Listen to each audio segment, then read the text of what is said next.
You've seen digital marketing evolve over 15 years from banner ads to AI led growth. How do you define digital marketing in 2026? अगर मैं देखूं 2026 is a very good time जहां पर एक digital marketing agency run करना relatively easier है।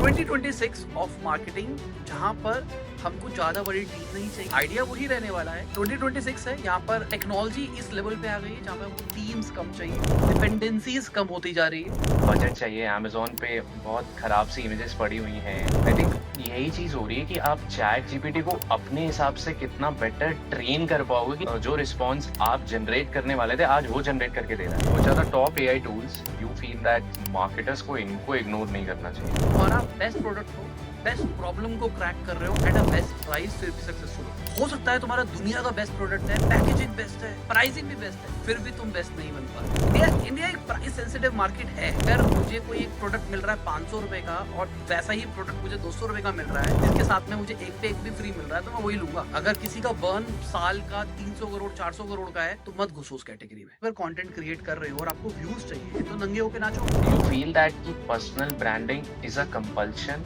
No brainer, करना ही करना। आई थिंक कोई भी फील्ड चुनो, but just try to keep giving your best.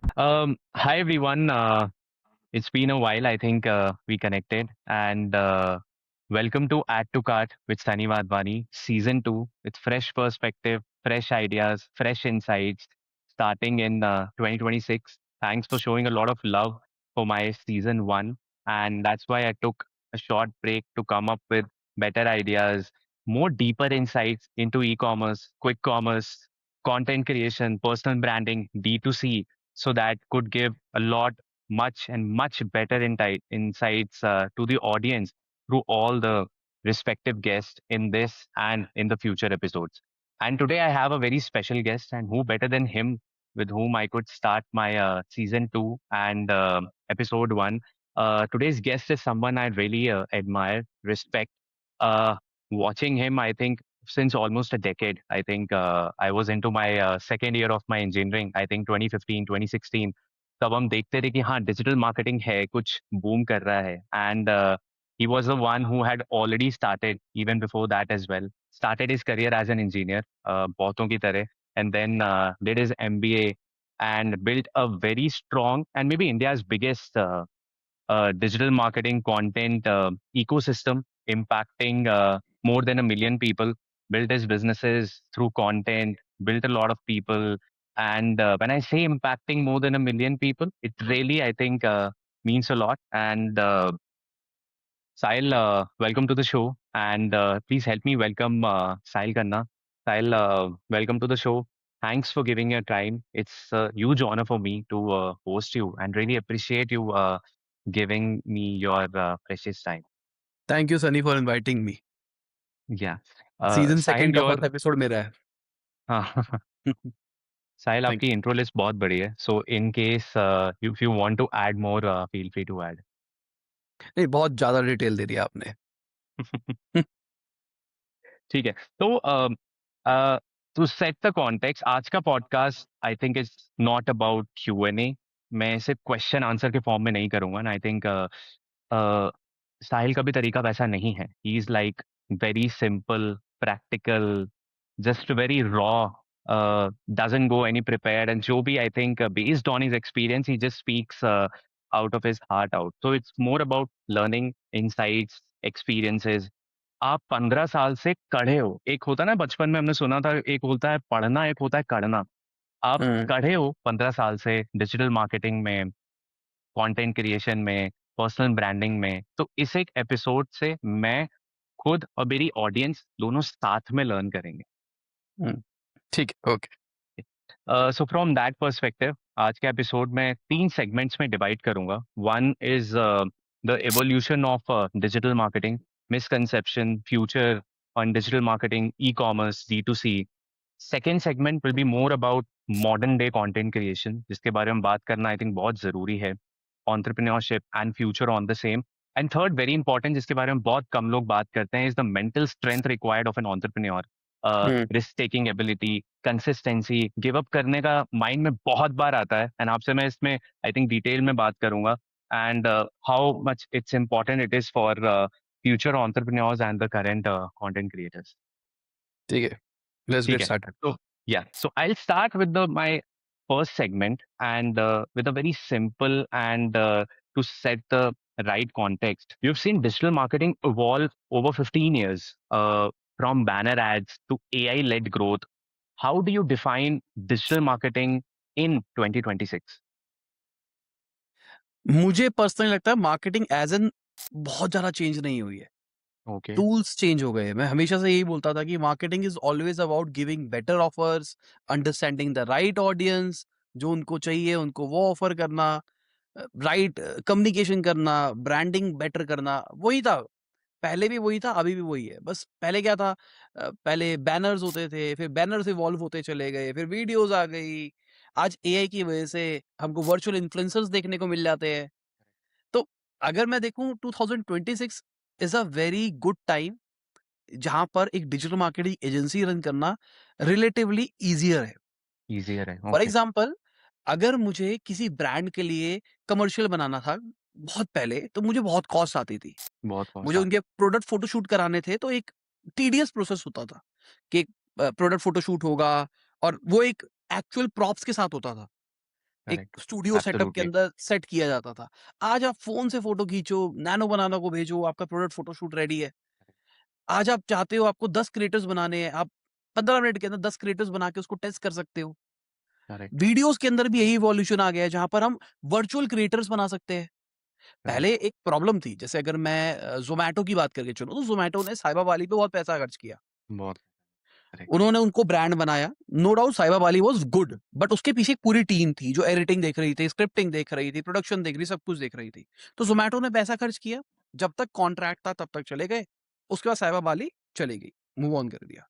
तो करेक्ट, आपने क्या किया, आपने एज़ अ ब्रांड बहुत पैसा खर्च किया एक फेस के ऊपर, वो आपके ब्रांड का फेस बन गया और बाद में फिर आपके पास में कुछ नहीं रहा। तो आज 2026 के अंदर ना ये वाली प्रॉब्लम सॉल्व हो गई है। वर्चुअल क्रिएटर्स आ गए हैं, जहाँ पर आप 360 डिग्री अवतार बना सकते हैं किसी भी एआई कैरेक्टर का, उसी से कुछ बुलवा सकते हैं, उसी को कुछ दिखा सकते हैं और ये over the period of time realistic हो ही जा रहा है। करेक्ट, मतलब आज से मैं 6 महीने पहले की बात करके चलूँ, अब की बात करके चलूँ, तो चीज़ें इस लेवल पे इवॉल्व हो रही है, समझ में नहीं आ रहा है। हम एब्सोल्युटली, वॉइस क्रिएट कर सकते हैं किसी इंसान की, फोटोज़ क्रिएट कर सकते हैं, कमर्शियल्स क्रिएट कर सकते हैं। अभी रिसेंटली मैंने लपास टेक के ऊपर एक वीडियो डाली थी, जहाँ पर मैंने एआई से पूरा अपना कमर्शियल बनाया। हुँ, ऑलमोस्ट मुझे 1.5 आवर्स लगे, मतलब 1.5 घंटे में काम हो गया। मैं कहता हूँ कोई नॉर्मल बंदा होगा, उसको 3 घंटे लग जाएँगे, 4 घंटे लग जाएँगे। अगर 4 घंटे में आप एक कमर्शियल क्रिएट कर पा रहे हो इंडिविजुअली, तो ये बहुत बड़ी चीज़ हो गई ना। तो एब्सोल्युटली, 2026 ऑफ मार्केटिंग, जहाँ पर हमको ज़्यादा बड़ी टीम नहीं चाहिए होगी, ज़्यादा एक्सपेंसेस नहीं चाहिए होगी। हाँ, आइडिया वही रहने वाला है और इनफैक्ट मैं कहूँगा चीज़ें थोड़ी-सी और मुश्किल हो जाएगी, messaging branding point of view से बात करके चलूँ तो। ओके, क्योंकि आप भी वही मैसेज दे रहे हो, सामने वाला भी वही मैसेज दे रहा है। How you can differentiate yourself, वो एक इम्पोर्टेंट प्लान हो जाएगा। क्योंकि करेक्ट, अगर हम भी नैनो बनाना से फोटो क्रिएट कर सकते हैं, आप भी कर सकते हो, दोनों सेम ब्रांड बेच रहे हैं, दोनों को ब्रांडिंग समझ में आती है, दोनों के पास पैसा है, दोनों पैसे फेंक के अच्छी पैकेजिंग बना सकते हैं, तो डिफरेंस कहाँ रह जाएगा? डिफरेंशिएशन में। करेक्ट, कौन बेटर स्टोरी टेलिंग कर पाएगा? और वो हुँ, हमेशा से ही मार्केटिंग का फिनोमिना रहने वाला है। तो मुझे लगता है जो अ, 2026 है, यहाँ पर टेक्नोलॉजी इस लेवल पे आ गई है जहाँ पे हमको टीम्स कम चाहिए, डिपेंडेंसीज़ कम होती जा रही है। मुझे आज भी याद है, हम क्लाइंट के साथ लगे रहते थे कि भाई भेज दो, हुँ, हुँ, फोटोशूट वाले से लगे हुए हैं भाई, आज क्रिएटिव भेज भाई, तू नहीं देगा, हमारा एड कैंपेन रुक रहा है, हमारा ये आ रहा है। ग्राफिक वाले को बोल रहा है भाई बैनर बना के दे, जल्दी से ये करना है। जैसे ब्लैक फ्राइडे सेल्स आती थी, तो मैंने इंटरनेशनली काम किया मेजरली, हाँ, तो ब्लैक फ्राइडे सेल्स आती थी, हम रात-रात भर जाग रहे हैं, क्योंकि इतने कैंपेन्स बन रहे हैं, इतने क्रिएटिव्स बन रहे हैं, करेक्ट, इतनी तेज़ी से टेस्टिंग, क्योंकि बजट बहुत ज़्यादा है, सब कुछ करेक्ट, ज़्यादा-ज़्यादा तेज़ी से हो रहा है। बट करेक्ट, आज मुझे लगता है, आज आप बहुत पहले ये सारी चीज़ें प्लान कर सकते हो। एब्सोल्युटली, 2019-20 के अंदर ही हमने कॉपीराइटर हटा दिया था अपनी कंपनी से।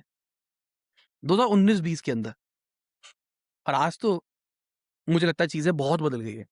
बहुत बदल गई हैं। तो कोविड का रीज़न है उसमें चीज़ें इतनी फ़ास्ट इवॉल्व करने का? एआई, मतलब मुझे लगता है एआई जो अभी हुआ है ना, जो चैट जीपीटी ने आके चैट जनरेटिव जीपीटी ने एआई आके फॉर एवरीवन कर दिया ना, वो एक हुँ, इन्फ्लेक्शन पॉइंट था जिसकी वजह से हर एक बंदे के हाथ में जनरेटिव चीजें आ गई। फिर उसके बाद करेक्ट, लोगों ने अपने खुद के रास्ते निकाल दिए, कैसे हम अपनी पाइपलाइन को फास्टर कर सकते हैं।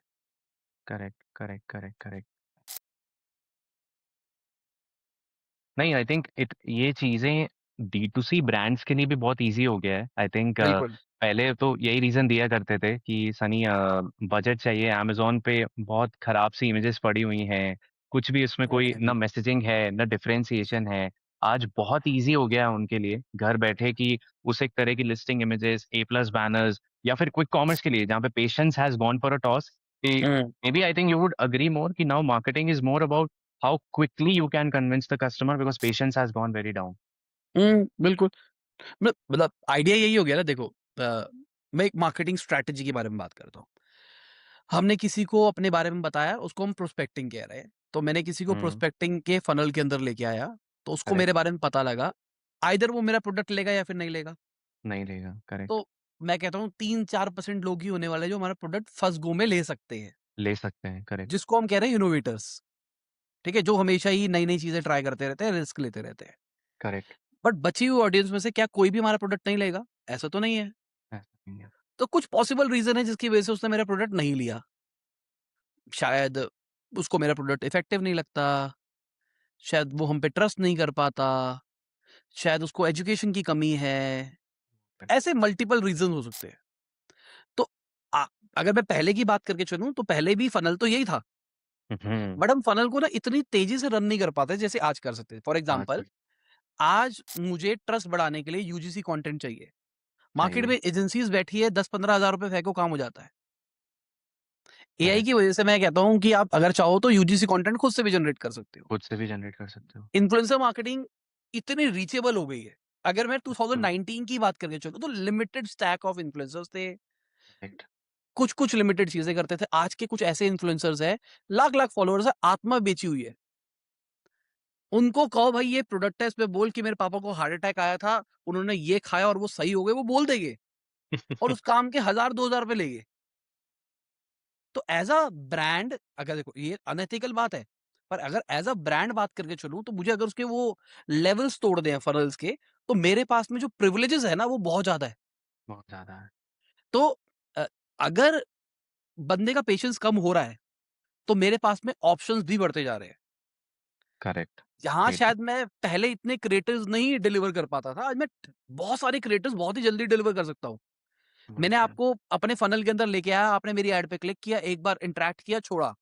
अब मैं आपको दिन के अंदर 50 एड्स दिखाऊंगा, 50 डिफरेंट होने वाली है।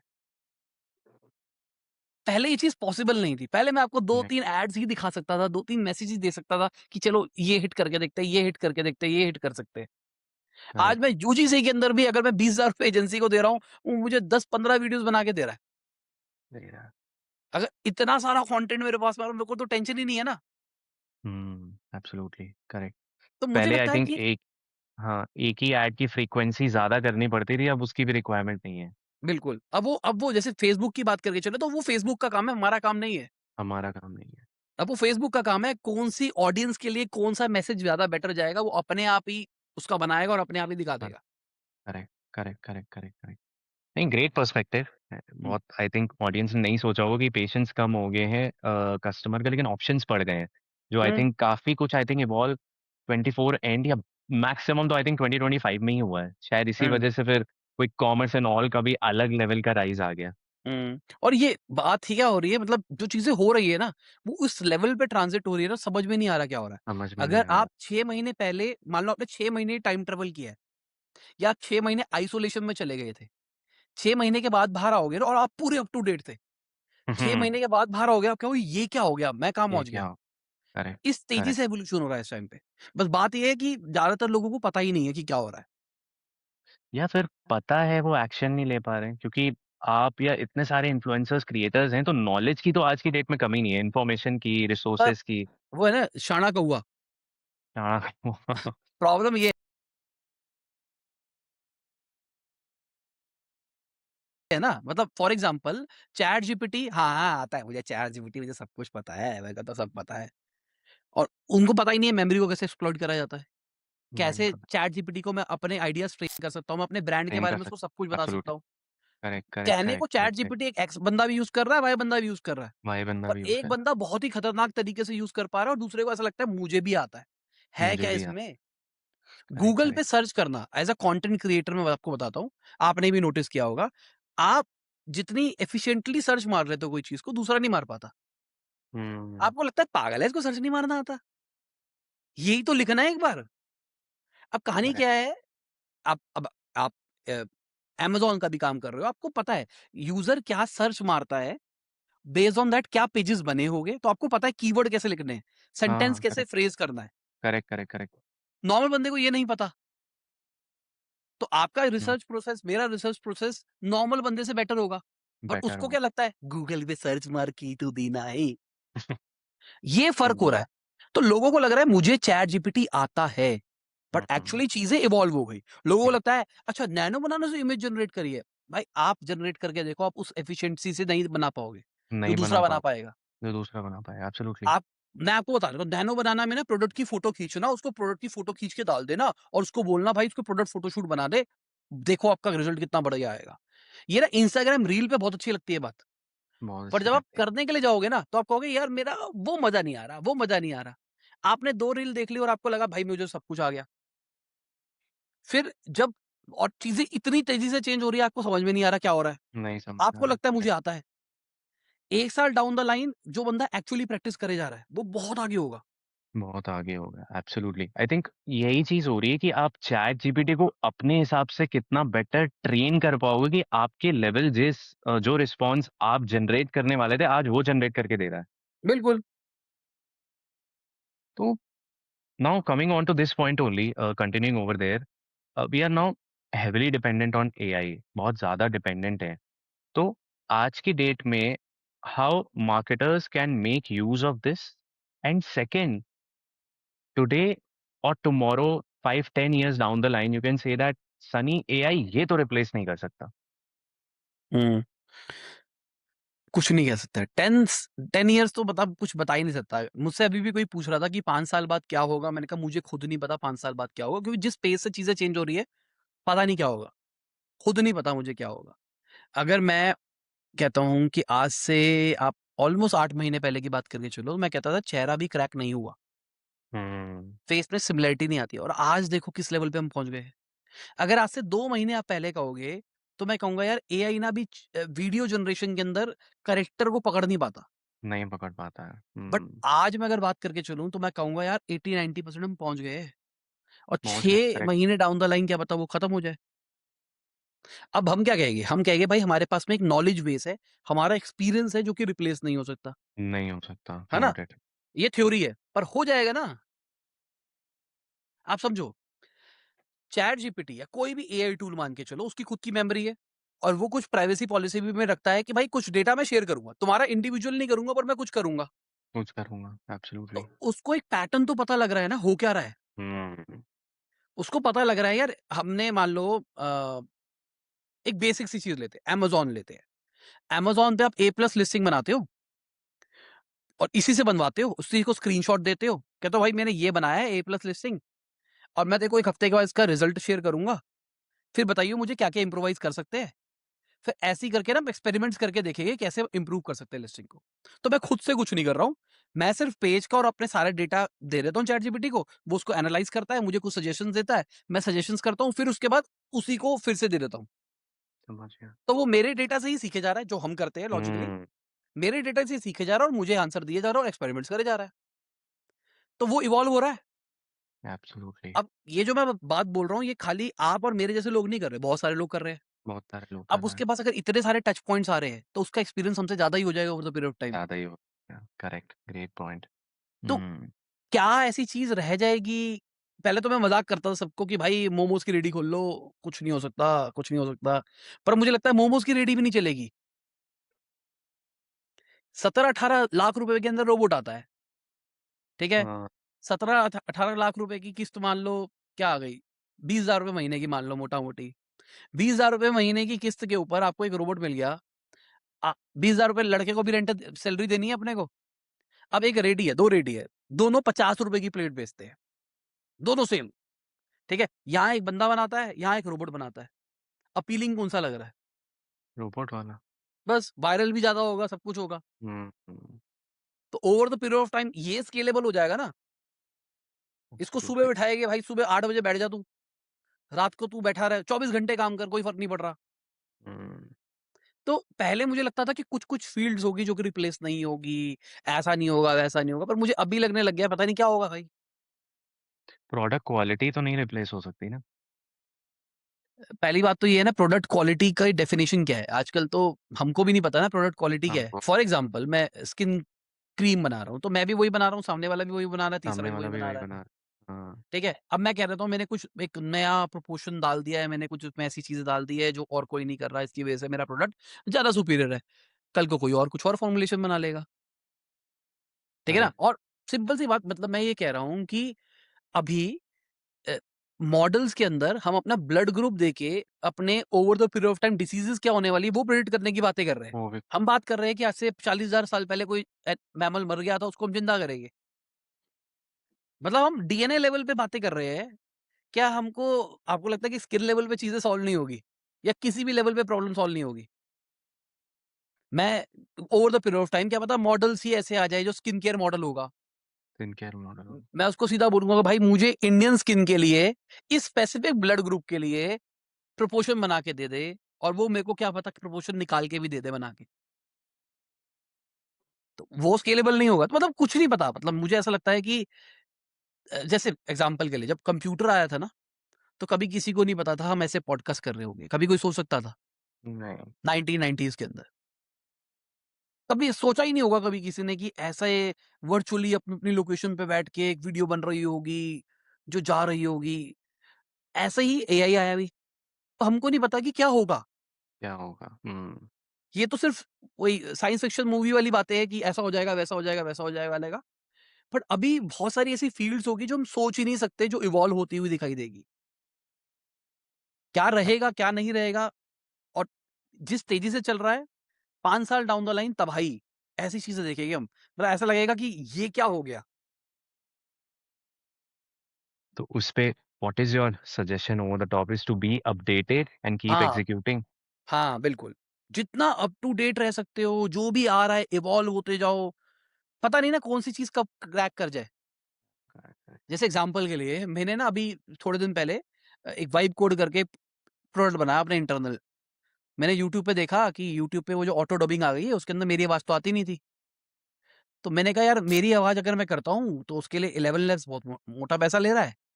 अगर मैं हेजन से बात करके चलूँ तो हेजन भी बहुत पैसा खर्च कर रहा है। क्या ये ओपन सोर्स जुगाड़ नहीं बन सकता?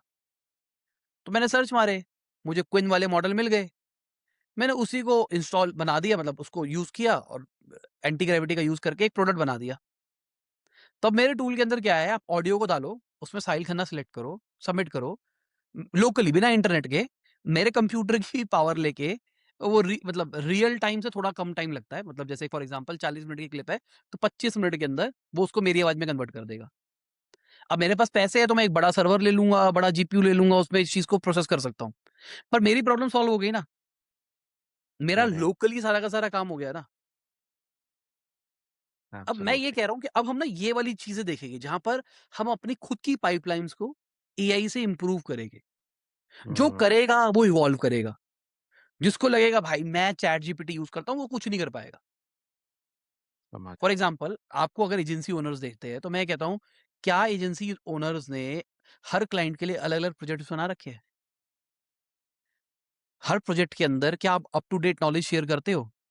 हम्म। अगर मैं चैट जीपीटी के प्रोजेक्ट्स की बात करके चलूं तो प्रोजेक्ट्स के अंदर सारा ऑप्शन है। मैं फाइल्स अपलोड कर सकता हूँ। अगर लॉजिकली अगर मैं किसी ब्रांड की बात करके चलूं तो मैं ब्रांड के सारे प्रोडक्ट्स एसक्यूज दे सकता हूँ, उनके सारे ब्रीफ्स दे सकता हूँ, क्या एड्स चली है क्या नहीं चली है वो दे सकता हूँ, क्रिएटिव्स दे सकता हूँ, जितना भी लर्निंग मटेरियल है वो दे सकता हूँ, ब्रांड स्टोरी दे सकता हूँ, स्टाइल गाइड्स दे सकता हूँ, जिसकी वजह से वो प्रोजेक्ट बन जाएगा। तो समझ कहीं ना गया। कहीं उस स्पेसिफिक प्रोजेक्ट को, उस ब्रांड के बारे में सब कुछ पता होगा। अब हम्म। मुझे कभी भी ब्रांड के बारे में कुछ करना है, तो मैं खाली डायरेक्टली उसी प्रोजेक्ट में जाऊंगा और उससे बात करूंगा, वो मेरे को उस ब्रांड के बारे में बता देगा। मेरे को सिर्फ ये बोलना है, या पिछले 2 हफ्ते से ना मैंने देखा है कि मेरा कैप बढ़ता हुआ दिखाई दे रहा है, क्या पॉसिबल रीजन हो सकते हैं? हर ब्रांड की अलग अलग स्टोरी होगी। करेक्ट। अगर मैं नॉर्मल चैट जीपीटी में करूंगा तो वो कुछ भी बोलेगा, बट अगर स्पेसिफिक प्रोजेक्ट के अंदर करूंगा तो वो उस नॉलेज बेस के हिसाब से मुझे आंसर देगा। और अगर मैंने इसी बात के साथ में अपना एनालिटिक्स का डेटा भी शेयर कर दिया, तो चीज़ें और तबाही हो जाएगी। राइट। तो मुझे लगता है अभी ना लोग एक्सप्लॉइट नहीं कर रहे, एक्सप्लॉइट वर्ड यूज़ करूँगा मैं प्रिसाइज़ली। लोग एक्सप्लॉइट नहीं कर रहे। टेक्नोलॉजी एक्सप्लॉइट करने के लिए ही बनती है हमेशा। हम्म, जो एक्सप्लॉइट नहीं करता वो कंपनीज़ को कमा के देता है, जो एक्सप्लॉइट करता है वो खुद कमाता है। Got it, great. इसमें छोटा सा क्वेश्चन है, which are top AI tools you feel that सनी मार्केटर्स को इनको इग्नोर नहीं करना चाहिए? देखो इसमें भी मेरी एक ऐसी थ्योरी है ना जो शायद सबसे अलग है। मैंने इंस्टाग्राम पे ना बहुत रीलें देख ली आजकल। ये these are the 500 tools that will change your life and you just know ChatGPT and Gemini. You are a fool. मतलब बंदे को पागल बना रहे। हमको क्यों सीखने मल्टीपल टूल जब हमारी प्रॉब्लम सॉल्व करने के लिए एक टूल काफी है? तो हम्म। देखो सिंपल सी बात, सारे टूल्स के पास में कुछ ना कुछ पावर्स है। करेक्ट। कोई किसी में अच्छा है, कोई किसी में बुरा है, ठीक है? पर अगर आप देखोगे मोटा मोटी जो कंपनीज है वो फाउंडेशन मॉडल वाली ही बड़ी है। फाउंडेशन मॉडल हम्म। मतलब चैट जीपीटी जो है वो चैट जीपीटी है। अब जो चैट जीपीटी के ऊपर प्रोडक्ट बना रहा है वो कभी चैट जीपीटी से अच्छा नहीं हो सकता। नहीं हो सकता। ठीक है? तो जो मैं कह रहा हूँ 500 टूल्स है ना, 500 टूल्स में से 400 टूल्स चैट जीपीटी का एपीआई यूज कर रहे हैं। हम्म। तो कोई फायदा नहीं है। इमेजेस के अंदर इस टाइम पे सबसे अच्छा नैनो बनाना प्रो है। तो हमको पता लग गया जेमिनी के अंदर nano banana pro is good. Chat GPT is good for research या मेमोरी वाला। मेमोरी के अंदर भी चैट जीपीटी बहुत बढ़िया है। ठीक है? डीप रिसर्च में दोनों अच्छे हैं कि अगर मुझे किसी प्रोडक्ट के बारे में रिसर्च करना है तो जो जेमिनी करके देता है वो थोड़ा एसईओ फ्रेंडली वाला करके देता है, गूगल वाला। चैट जीपीटी वाला थोड़ा दिमाग में लगा लेता है, थिंकिंग में लगा लेता है। करेक्ट। तो मैं कहता हूँ दोनों रिसर्च यूज कर लो। वीडियो जनरेशन की बात करके चले तो इस टाइम पे जेमिनी बेटर है। सोरा उस लेवल पे पहुंचा नहीं है। अब अगर कोई ट्रेंड जानना है तो हमको भी अगर दिमाग लगा के सोचे तो ट्रेंड सबसे पहले कहाँ पे आता है? ट्विटर पे। तो कोई ट्रेंड एनालिसिस, कस्टमर के ओवरव्यूज, कस्टमर के ओपिनियंस जानने हैं तो शायद गूगल से बेटर रहेगा हमारे लिए ग्रॉक। हम्म। बस अगर ये थ्योरी समझ जाओगे तो फिर कभी बात नहीं खाओगे, बढ़िया। क्योंकि जेमिनी के पीछे गूगल बैठा है। तो सर्च इंजन की सारी नॉलेज इसके पास में है। तो अगर मुझे गूगल एड्स रन करनी है तो मैं किससे पूछूं? चैट जीपीटी से पूछूं या जेमिनी से पूछूं? जेमिनी से ही पूछूंगा। बस इतना सा दिमाग लगाना है हमको। हम्म। अब फेसबुक एड्स के लिए मेटा का खुद का है, पर मेटा वाले से खुद नहीं हो पा रहा इसलिए वो जेमिनी की हेल्प ले रहा है। तो एड्स के अंदर अगर ओवरऑल देखा जाए तो जेमिनी आपको अच्छा दिखाई देगा। अगर मैं ब्रांडिंग, स्टोरी टेलिंग या कुछ आइडिया जनरेशन की बात करके चलूं, क्योंकि बेस्ड ऑन मेमोरी, मतलब मेमोरी चैट जीपीटी की ज्यादा बेटर है। जेमिनी वाले मेमोरी के ऊपर काम कर रहे हैं, पर मुझे पर्सनली चैट जीपीटी की मेमोरी अच्छी लगती है। अच्छा। चैट जीपीटी के अंदर जो प्रोजेक्ट्स वाले ऑप्शंस है, आपको जेम अलाउ करता है जेमिनी, बट फिर भी मैं कहूंगा कि बहुत बेटर है चैट जीपीटी वाला। ठीक है?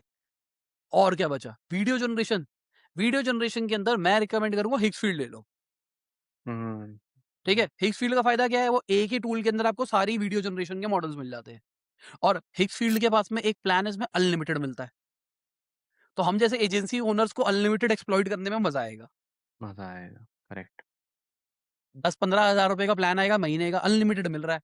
अगर मल्टीपल क्लाइंट से तो घिसे जाओ, 2 इंटर्न राइट। बिठाओ 5-5, 10-10 हज़ार रुपए वाले, उसको कहो दिन भर तेरे को बस वीडियो बनानी है और कुछ नहीं करना।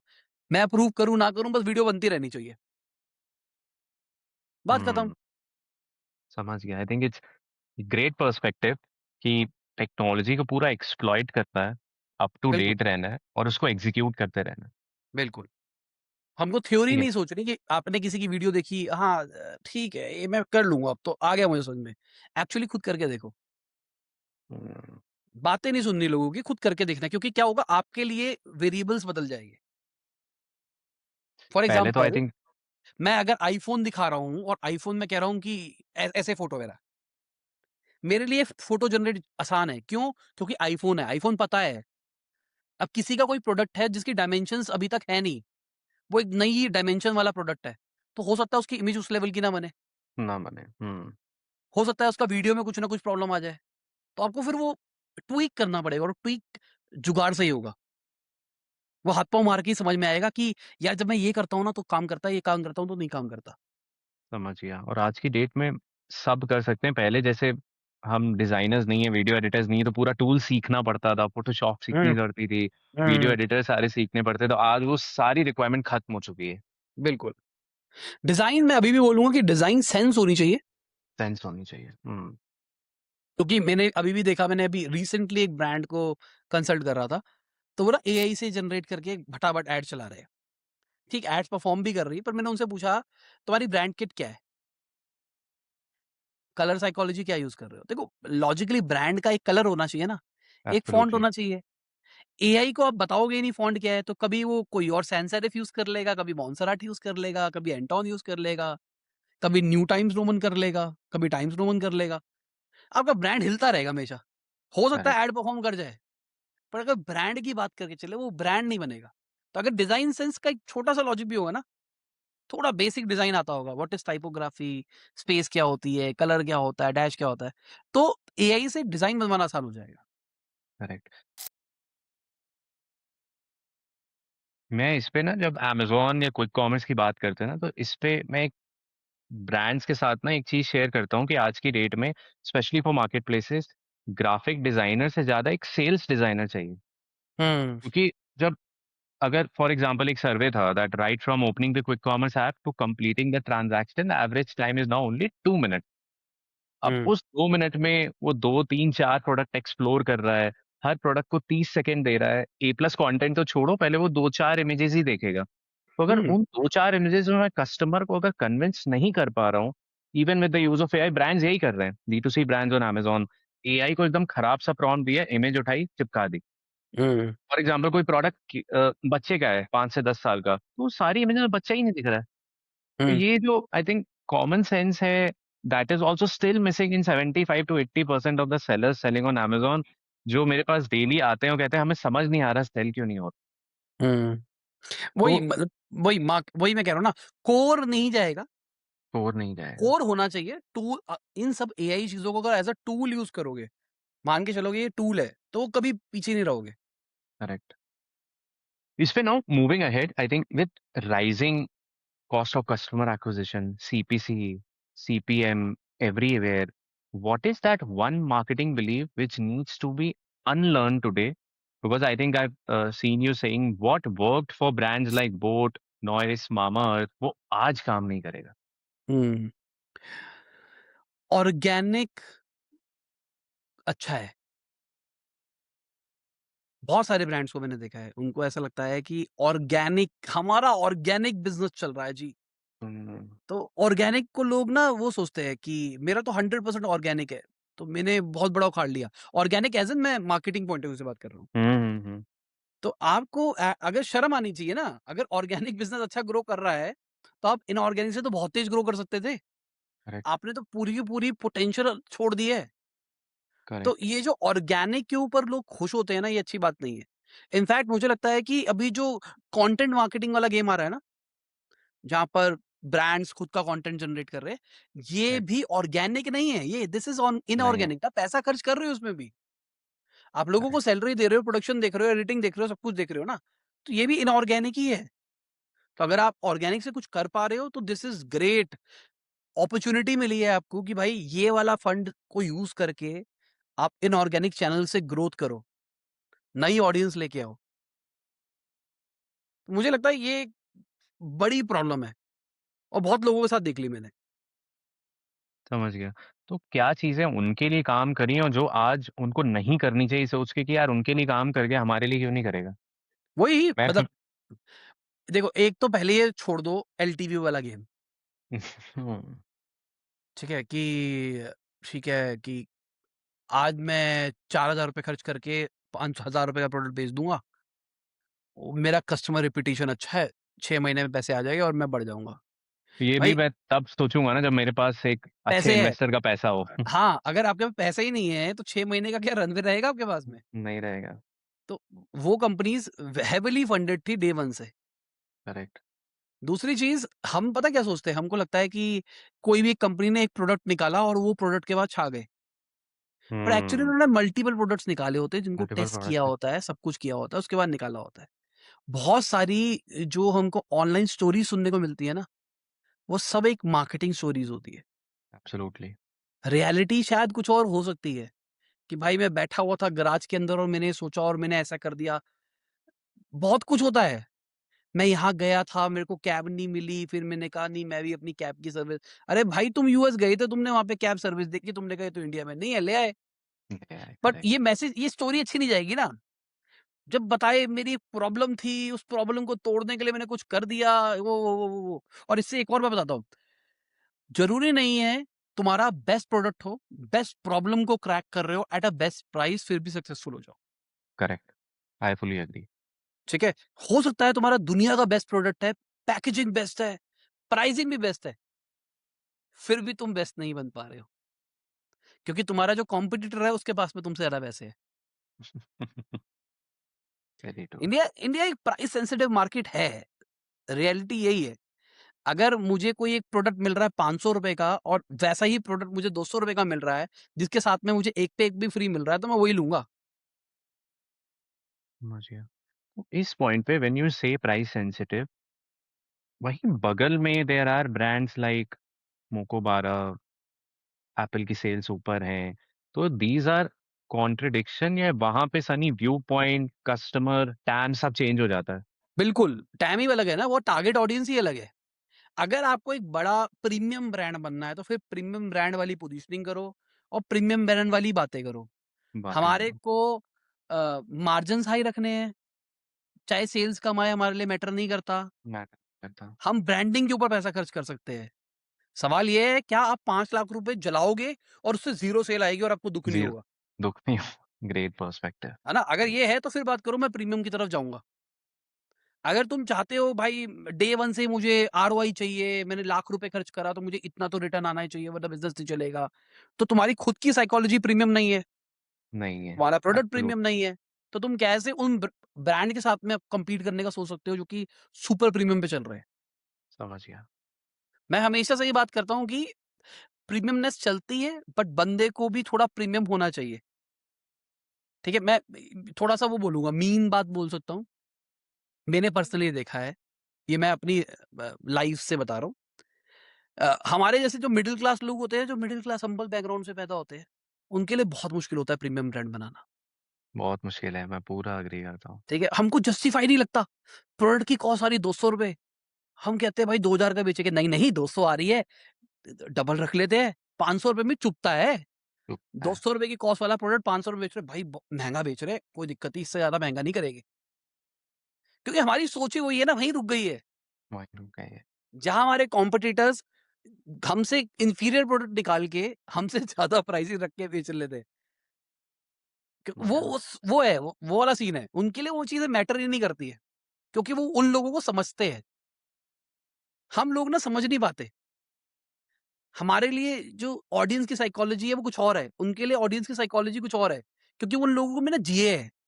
हम्म। आइदर आपके पास में कोई कंसल्टेंट आ जाए जिसने ऑलरेडी काम कर रखा है, या फिर आपका कोई को-फाउंडर हो जिसको ऑलरेडी वो समझ में आती है बातें, या कोई ऐसे टीम मेंबर्स आ जाए जिन्होंने प्रीमियम ब्रांड्स में काम किया है, तो बात अलग है। हम।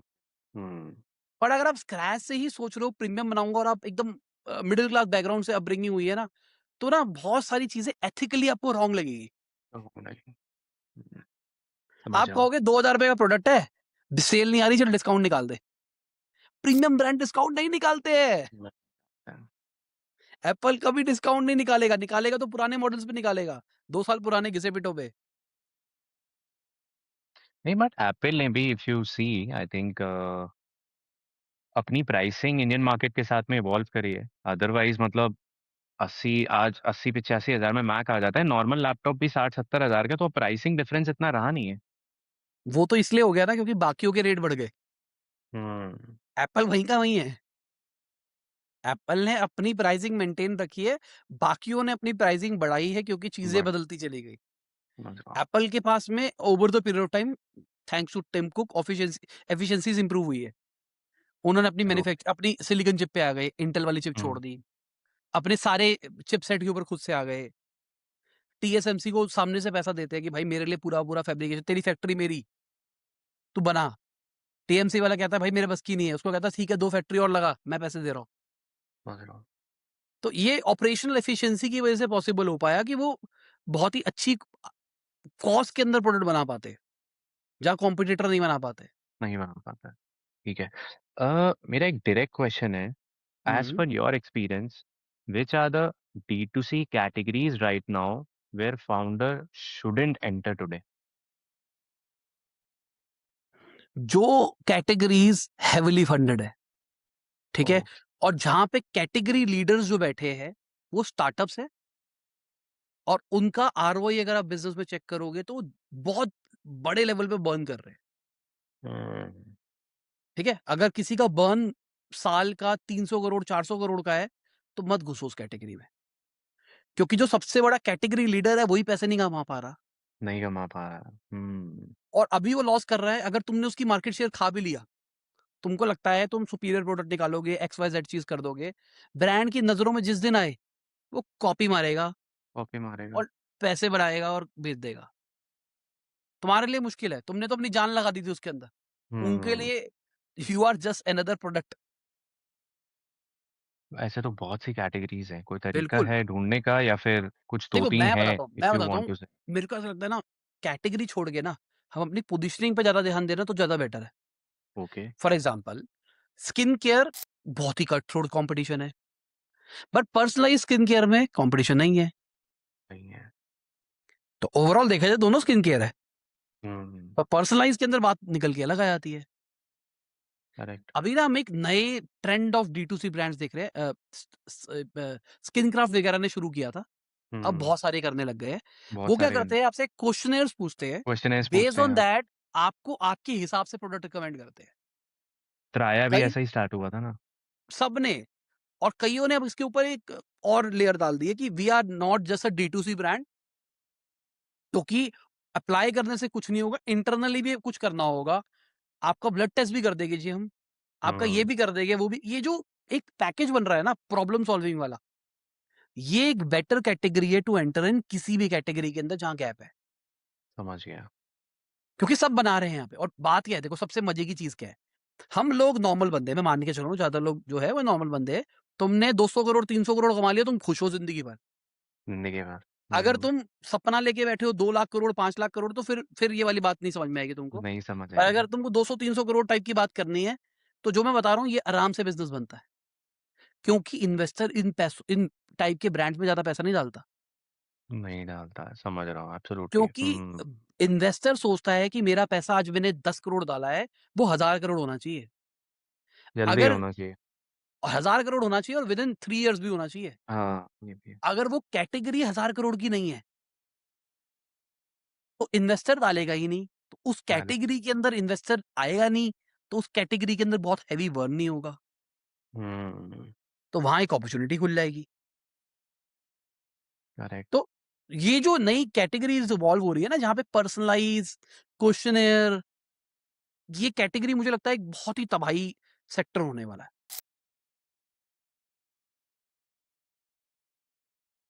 समझ रहा हूँ। नेक्स्ट थिंग, मेरा क्वेश्चन यही था, I think which have already answered, which category would you build personally in a brand today? Like आप थिंक आपने ऑलरेडी आंसर कर दिया है। या मैं पर्सनली बताऊं तो मैं शायद प्रोडक्ट के ऊपर नहीं जाऊंगा, जा भी सकता हूं, मतलब अभी मैं ऐसा बोल रहा हूँ कि मैं नहीं जाऊंगा, क्या पता 1 साल बाद मैं भी कोई प्रोडक्ट बेचता हूँ दिखाई दूं। बट जब मैंने कंपनी बेची थी अपनी, तो मेरे जो मेंटर है उन्होंने मेरे को यही बोला था, कहता है डी टू सी ब्रांड बनाते हैं बेटा। उनका भी डी टू सी चलता है, नाम नहीं लूंगा पर बड़े हैं, ठीक है।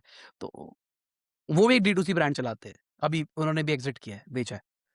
तो मेरा मन किया कि मैं कर लूं, क्योंकि हम मार्केटिंग तो कर ही रहे थे, सब समझ में आता ही था। करेक्ट। और बहुत सारे फाउंडर्स के साथ में इंटरव्यूज करके, इन्वेस्टर्स से बातचीत करके एक नेटवर्क भी बन गया कि पैसा रेज नेटवर्क करना भी बन गया। आसान है। करेक्ट। बट कहीं ना कहीं मुझे लगा यार इसमें ना फिर वो लड़ाई झगड़े वाली बातें है, हम सिर्फ लड़ते रह जाएंगे। लड़ते रह जाएंगे जी। रोज कुआं खोदो, रोज पानी निकालो, रोज कुआं खोदो, रोज पानी निकालो। हाँ, हमारी कंपनी की वैल्यूएशन बढ़ जाएगी, मेरे लिए टच हो जाओ भाई मेरी कंपनी इतनी ऐसी है वैसी है वैसी है। बट अंदर से वो मैं कह रहा हूँ ना, मिडिल क्लास सोच वो नहीं जाती। अंदर से ना वो एक गिल्ट लगा रहेगा यार, बन नहीं रहा यार, रेवेन्यू तो आ रहा है, घर में पैसा नहीं आ रहा है। जब हम्म। आजकल मैं जब बिजनेस करेक्ट। न्यूज बनाता हूँ और मैं देखता हूँ यार, इस कंपनी ने 1000 करोड़ का रेवेन्यू किया और प्रॉफिटेबल हो गई है 2 करोड़ के प्रॉफिट से, मुझे लगता है दो। 2 करोड़ का प्रॉफिट, ये क्या चल रहा है? तो वो मुझे बातें ही डाइजेस्ट नहीं होती। मैं बिज़नेस फैमिली से बिलॉन्ग करता हूँ, तो मैंने देखे ना प्रॉफ़िट तो आते हैं, आते हैं, तो वही समझ में नहीं आती बात मुझे। तो इसलिए शायद समझ मैं गया। अभी के लिए D2C नहीं जाऊँगा, बट अगर मैं जाऊँगा, तो मैं कोई पर्सनलाइज़ ही जाऊँगा। हो सकता है स्किन केयर जाऊँ, अभी मेरा वेट बढ़ा हुआ है, तो हो सकता है मैं वेट लॉस चला जाऊँ, क्योंकि मेरे लिए मार्केट करना आसान हो जाएगा। देखो मेरा वेट बढ़ा हुँ, हुआ है, मैंने एक जर्नी डाली 6 महीने की, मैं एक्सपेरिमेंट्स कर रहा हूँ। फिर मैं कहूँगा मैंने जो 6 महीने एक्सपेरिमेंट्स करे, इसको मैं प्रोडक्टाइज़ कर रहा हूँ, ताकि मैं आपको भी दे पाऊँ, ताकि आप भी कर तो ये बेचना स्टोरी आसान हो जाएगी मेरे लिए। तो समझ अगर मेरे गया। को करना ही है, तो मैं ऐसा कुछ करूँगा। लास्ट चीज़ before we move on to the next segment, um, food जो इंडस्ट्री है बहुत इवॉल्व करी है। I just need your context in shorter only. Um, आजकल हर एक चीज़ में आई थिंक कल ही मैंने कैंपेन देखी समोसा पार्टी की कि अब समोसे में भी प्रोटीन आ गया है with hmm. The collaboration of Lo Foods. तो इस पे what is your context with the likes of brands like Super You है?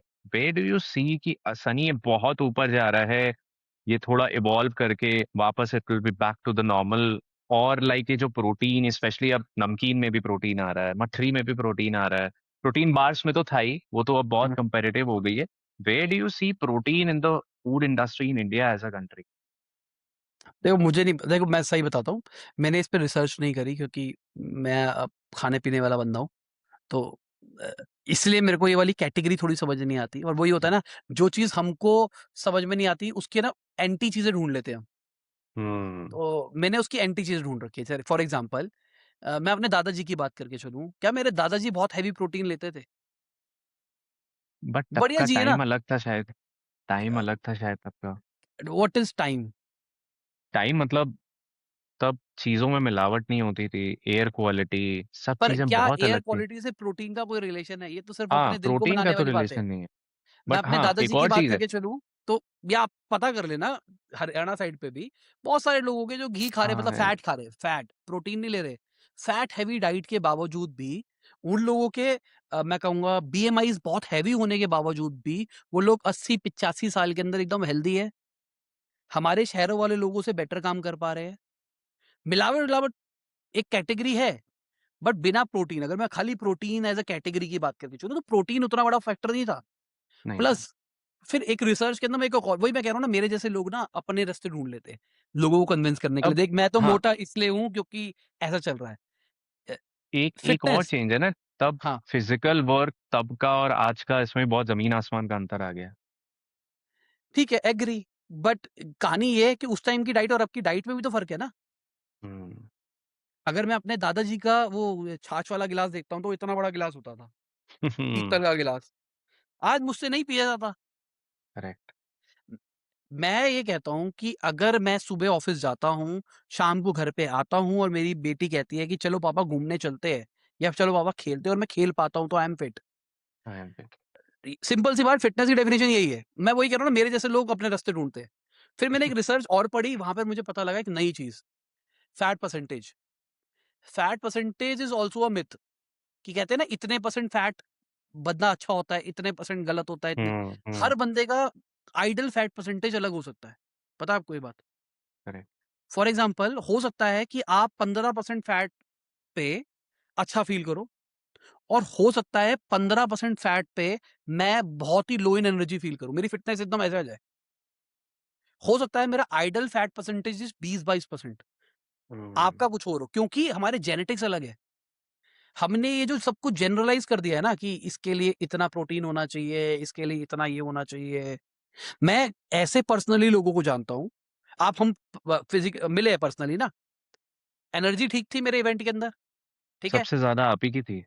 तो मैं सुबह 4 साढ़े 4 बजे उठा हूँ, रात को मैं 2 बजे सोया हूँ और मैं फ्लाइट से आया हूँ और शाम को मैं निकल भी गया हूँ हुँ, और हुँ। घर पे आके मैंने अपनी बेटी के साथ खेला भी है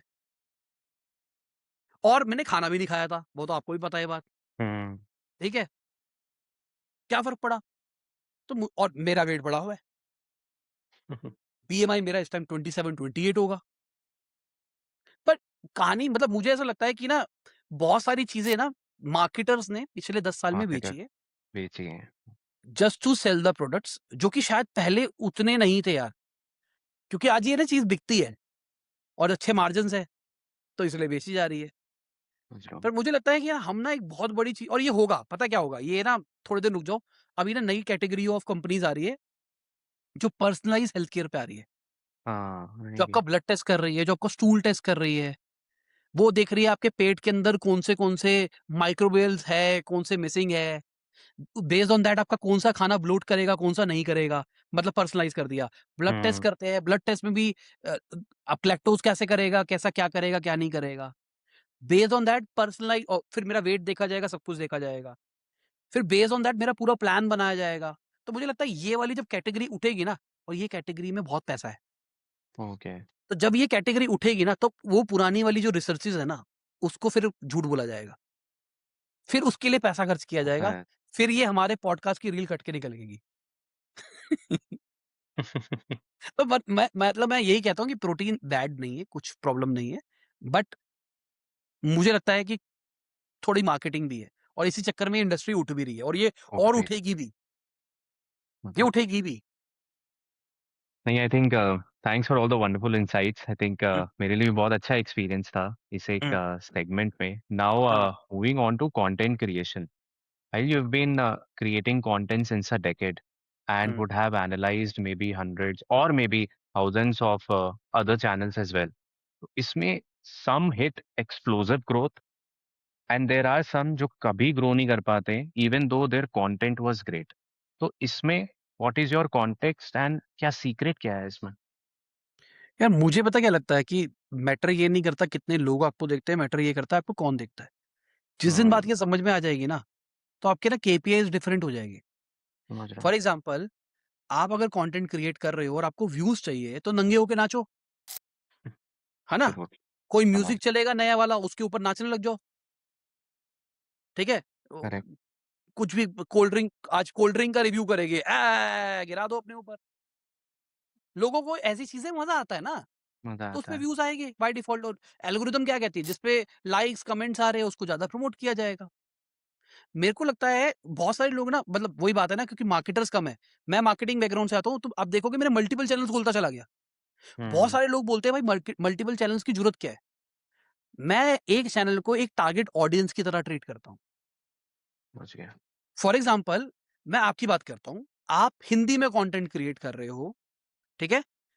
आप इंडियन दिखते हो, और आप अमेज़न इंडिया, फ्लिपकार्ट, मीशो, कोई कॉमर्स के बारे में बात करते हो। बस, और कुछ करते ही नहीं हो। आपकी जो वीडियोज़ होती है वो टेक्निकल होती है, टेक्निकल होती कि है, ठीक है, हाँ। मैं कह रहा हूँ मैं आज अमेज़न की ऐड रन करता हूँ, चलो आ जाओ, दिखाता हूँ मैं तेरे को अमेज़न की ऐड में हमारे क्या रिज़ल्ट्स आ रहे हैं। और आप उसकी प्रोग्रेस पूरी केस स्टडी शेयर कर दी आपने। व्यूज़ आएँगे। पहली बात, बहुत कौन कम। देखेगा? कौन देखेगा? जो रेलेवेंट अमेज़न वाले हैं वही सेलर देखेंगे। वही देखेंगे। बट कहानी ये है, जो अमेज़न वाले देखेंगे, आपका रिज़ल्ट अच्छा आया तो वहाँ से आपको क्लाइंटेल मिलेगा। अगर हुँ, आपका रिटेनर मान लो ₹50,000 है, और आपको एक वीडियो से 10 रिटेनर्स मिलते हैं, तो 5 लाख रुपए महीने का रिटेनर एक वीडियो से मिल रहा है। हुँ, एवरेज रिटेंशन अगर 6 महीने का है, तो 30 लाख रुपए का बिज़नेस आ गया एक वीडियो से। हुँ, कोई बड़ा इन्फ्लुएंसर नहीं कमाता इतना एडसेंस से। नहीं कमाता है इतना। बात ये है, लोग ना कंटेंट क्रिएशन को सोच रहे हैं कि कंटेंट क्रिएशन में व्यूज़ आएँगे। नहीं चाहिए व्यूज़। राइट ऑडियंस बहुत इंपॉर्टेंट है। राइट ऑडियंस बहुत इम्पोर्टेंट है। व्यूज़ चाहिए तो देखो, सिंपल सी बात ये है, अगर व्यूज़ चाहिए तो हाई टाइम कंटेंट पकड़ो। हाई टाइम का मतलब वही होता है जो मासेस अट्रैक्ट करे जिससे। जैसे हर आई थिंक पॉलिटिक्स, कुछ भी, जियोपॉलिटिकल ना? कुछ भी, कुछ भी। देखो, अभी जो ट्रेंड चल रहा है आपको वो पकड़ना पड़ेगा। जैसे मैं प्योर एग्ज़ाम्पल देता हूँ, ध्रुव राठी का।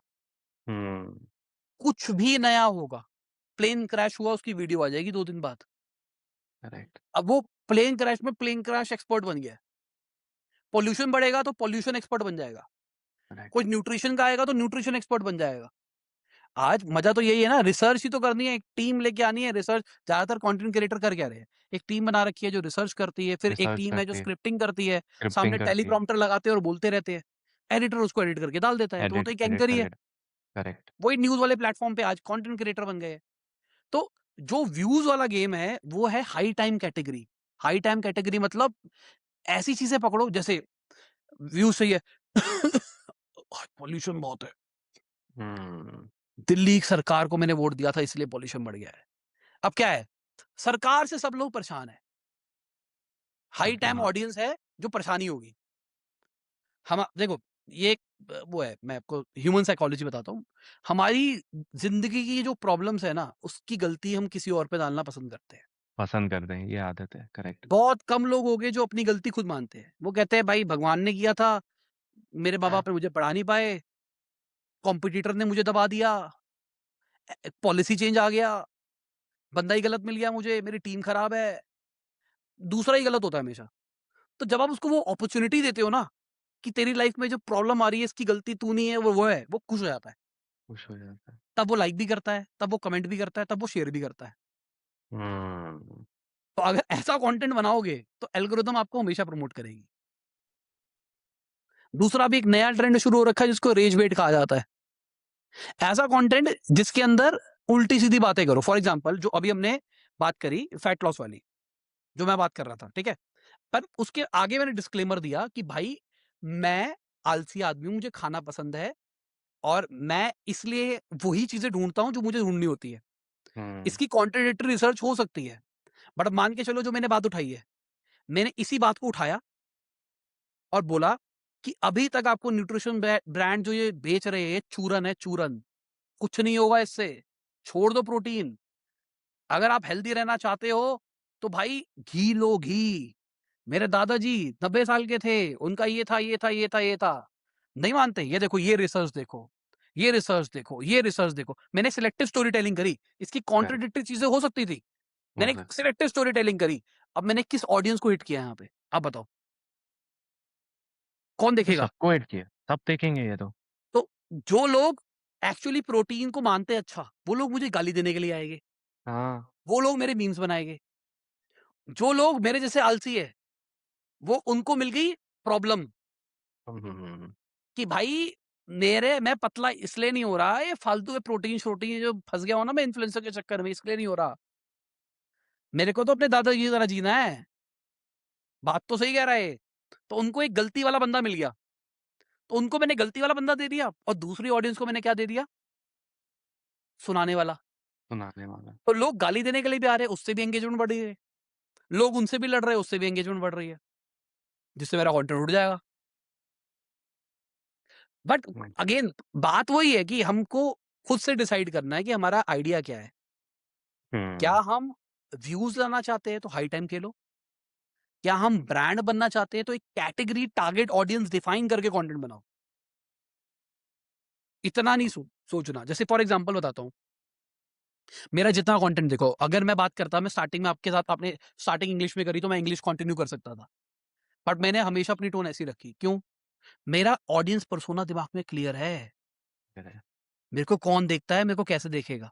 अगर आप मेरा पुराना कंटेंट देखोगे तो मैं दाढ़ी थोड़ी हैवी रखता था, हम्म। ठीक है, हम्म। और बाल खड़े। मास्क खड़े। पिछले हफ्ते से मैं एक नया ट्रेंड लेके आ रहा हूँ, जो मैं चश्मा पहन रहा हूँ, टोपी पहन रहा हूँ, जिसकी वजह से मेरा चेहरा थोड़ा और हैवी लगने लग गया है। ओके। ठीक है, अगर मैं इसको उतार दूंगा और मैं इसको ऐसे कुछ कर दूंगा और मैं चश्मा उतार दूंगा, आप देखो बदल गया चेहरा। हम्म। ठीक है, बट मैं एक स्ट्रैटेजिक कॉल ले रहा हूं अपनी लुक बदल के, और ये स्ट्रैटेजिक है, इससे पता लगेगा कि क्या होगा। मैं मार्केटिंग बैकग्राउंड से आता हूं, तो मुझे मजा आता है देखने में कि कैसे चीजें हिलती है। इतना छोटा सा सबकॉन्शियस ट्रिगर कैसे इंपैक्ट डालता है, और डालता है। हम्म। ठीक है, तो हमको अपनी टारगेट ऑडियंस डिफाइन करनी है। मैंने एक टारगेट ऑडियंस डिफाइन करी है अभी। मेरे को ऐसा लगता है कि मैं एक अच्छा कंटेंट बना रहा हूं, पर मुझे उस लेवल पे व्यूज नहीं आ रहे, पर मैं अपना कंटेंट नहीं छेड़ना चाहता। हम्म। बट मैं भाई बनना चाहता हूं। मेरी थ्योरी ये है कि मैं किसी का बड़ा भाई, छोटा भाई बनना चाहता हूं। मर गया। ठीक है, मेरे को दिमाग में ये बनना है कि एक ऐसा एक बंदा है जो कभी लाइफ में फंसे ना, तो उसको मैं दिखाई दूं कि यार इससे पूछता हूं, ये बता देगा। एक रिलेटेबल पर्सनैलिटी जिससे मैं कनेक्ट कर सकूं। समझ ठीक है, गया। तो मैं असली में भी ऐसा था, तो मैंने अपने आप को कैमरे में भी फेक नहीं किया, मैंने वही रखा। मैं कहा मैं ऐसा हूं, एक्सेप्ट मी और रिजेक्ट मी, मुझे कोई फर्क नहीं पड़ता। Brutally honest. तो ये मैंने अपना पर्सोना बना लिया, और मैं थ्रू आउट, अब मुझे लाइफ में मिल लो, कहीं पे मिल लो, मैं आपको ऐसा ही दिखाई दूंगा। बट अभी मैं एक नया ट्रांजिशन ले रहा हूं, यहाँ पे मैं क्या कोशिश कर रहा हूँ, भाई कंपनी बेची है बहुत महंगे में। ठीक है, बहुत सारे लोगों को पता नहीं है। चलाओ थोड़ा थोड़ा पैसा शोकेस करते हैं, बट सिर्फ सबकॉन्शियस ट्रिगर के ऊपर। गाड़ी नहीं दिखाऊंगा, जबरदस्ती जेट प्लेन हायर करके, मेरी लाइफस्टाइल में है ही नहीं वो चीजें, हम्म। ठीक है ना, कि जेट में देखो आज मैं जेट गया हूं, मैं वो नहीं करूंगा। क्या कुछ सबकॉन्शियस ट्रिगर करके क्या कुछ इंपैक्ट पड़ेगा या नहीं पड़ेगा, ये मेरे एक हाइपोथेसिस है और मैं इसको टेस्ट करना चाहता हूँ। Great point. आई थिंक मेरा जो नेक्स्ट क्वेश्चन था, I think you have already answer, because hmm. मैंने भी अपना कंटेंट अभी क्रिएट करना स्टार्ट किया है। Otherwise I have always been a creator और अ राइटर ऑन लिंक्डइन। सारे चाहे लीड्स हो, मेरी जॉब्स हो, हर एक टीम मेंबर हो, सब कुछ लिंक्डइन से ही आया है। और लिंक्डइन पे आई नो कि मेरा आई थिंक गोल क्या है, is to get inbound leads. इसी तरह से मैं वहाँ कंटेंट भी ऐसे ही क्रिएट करता हूँ, जिससे मेरी हम्म। फॉलोइंग एंड जो रिजल्ट है वो वहां से आता रहता है। YouTube, Instagram is also something I started exploring from the last 6 months. Maybe in continuation, if you want to add, is there any roadmap which you would suggest to a creator for the first 3 to 6 months who's starting with a zero audience? अगर views वाली audience चाहिए तो मैं आपको recommend करूंगा कि trend पकड़ो, video बनाओ, बात खत्म। और स्टार्टिंग करो रील्स शॉर्ट से, फिर धीरे धीरे ट्रांसलेट करो बड़े कंटेंट की तरफ। बड़ा कंटेंट कम ठीक से है। कम रखो तो बेटर है, ठीक है। क्योंकि वो आपको ग्रोथ देगा और वही आपका डोपामिन होगा। समझ गया।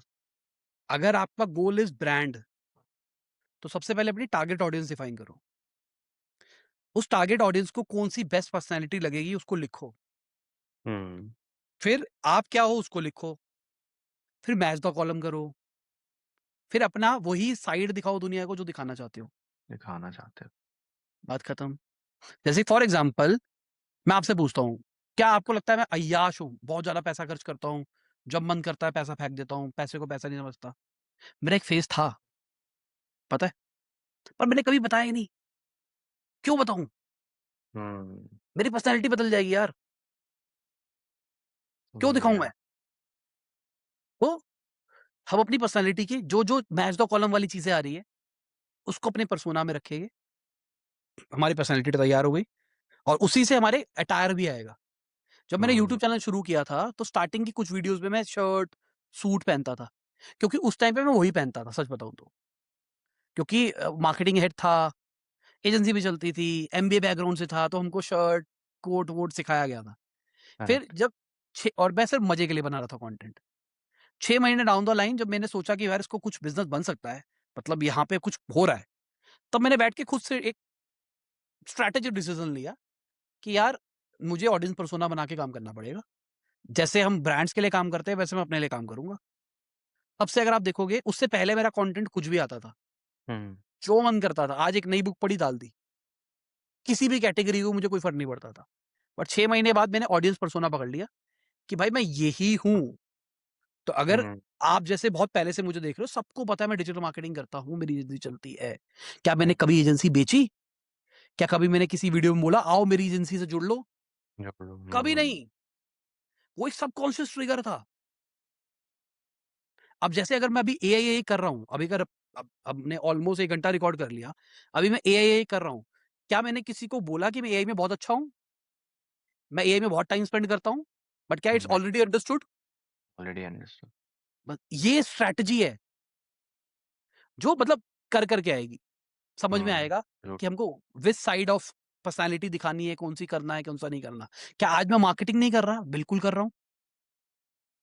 बट क्या मैं मार्केटिंग का कंटेंट उस लेवल पे प्रोड्यूस कर रहा हूं? नहीं कर रहा हूं। आज मैं एआई ज्यादा क्यों कर रहा हूं? क्योंकि मुझे लगता है ये इंडस्ट्री फटने वाली है और इसके अंदर मैं बहुत ही ऊपर लेवल के ऊपर हूं और इसमें गैप्स बहुत ज्यादा है। तो अगर यहां पर मैं अपनी पोजीशनिंग बना लूंगा तो लॉन्ग टर्म में मुझे बहुत फायदा मिलेगा। बहुत फायदा मिलेगा। करेक्ट। बस मोनेटाइजेशन में बाद में देखेंगे क्या करना है, क्या नहीं करना। बट आइडिया ये है। और मेरे साथ ये भी एक प्रॉब्लम है कि मैं ऑनेस्ट हूँ, मैं सीधा बोल देता हूँ जो है। करेक्ट। यही मेरी पर्सनैलिटी ट्रेट है।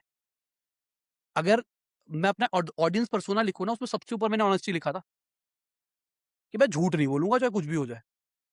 कि अगर करेक्ट। किसी ने पूछ लिया मुझसे कोई पुरानी बात जो मेरे ऑडियंस पर्सोना को ब्रेक कर रही हम्म। है, बट मैं हूँ, तो मैं बताऊंगा, मैं झूठ नहीं बोलूंगा। बस ये है लॉजिक। इसमें एक लास्ट क्वेश्चन है बिफोर मी मूव अहेड। हम्म। आप अपनी एजेंसी चला रहे थे और side by side content create कर रहे थे, जिसको आज एक टर्म काफी सालों से दे दिया है, which is personal branding.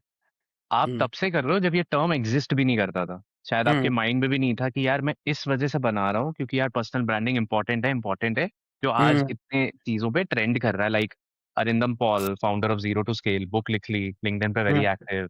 Shashank hmm Mehta, आज किसी आई थिंक ब्रांड एम्बेसडर की जरूरत नहीं है, वो खुद ही अपनी कंपनी के ब्रांड एम्बेसडर है।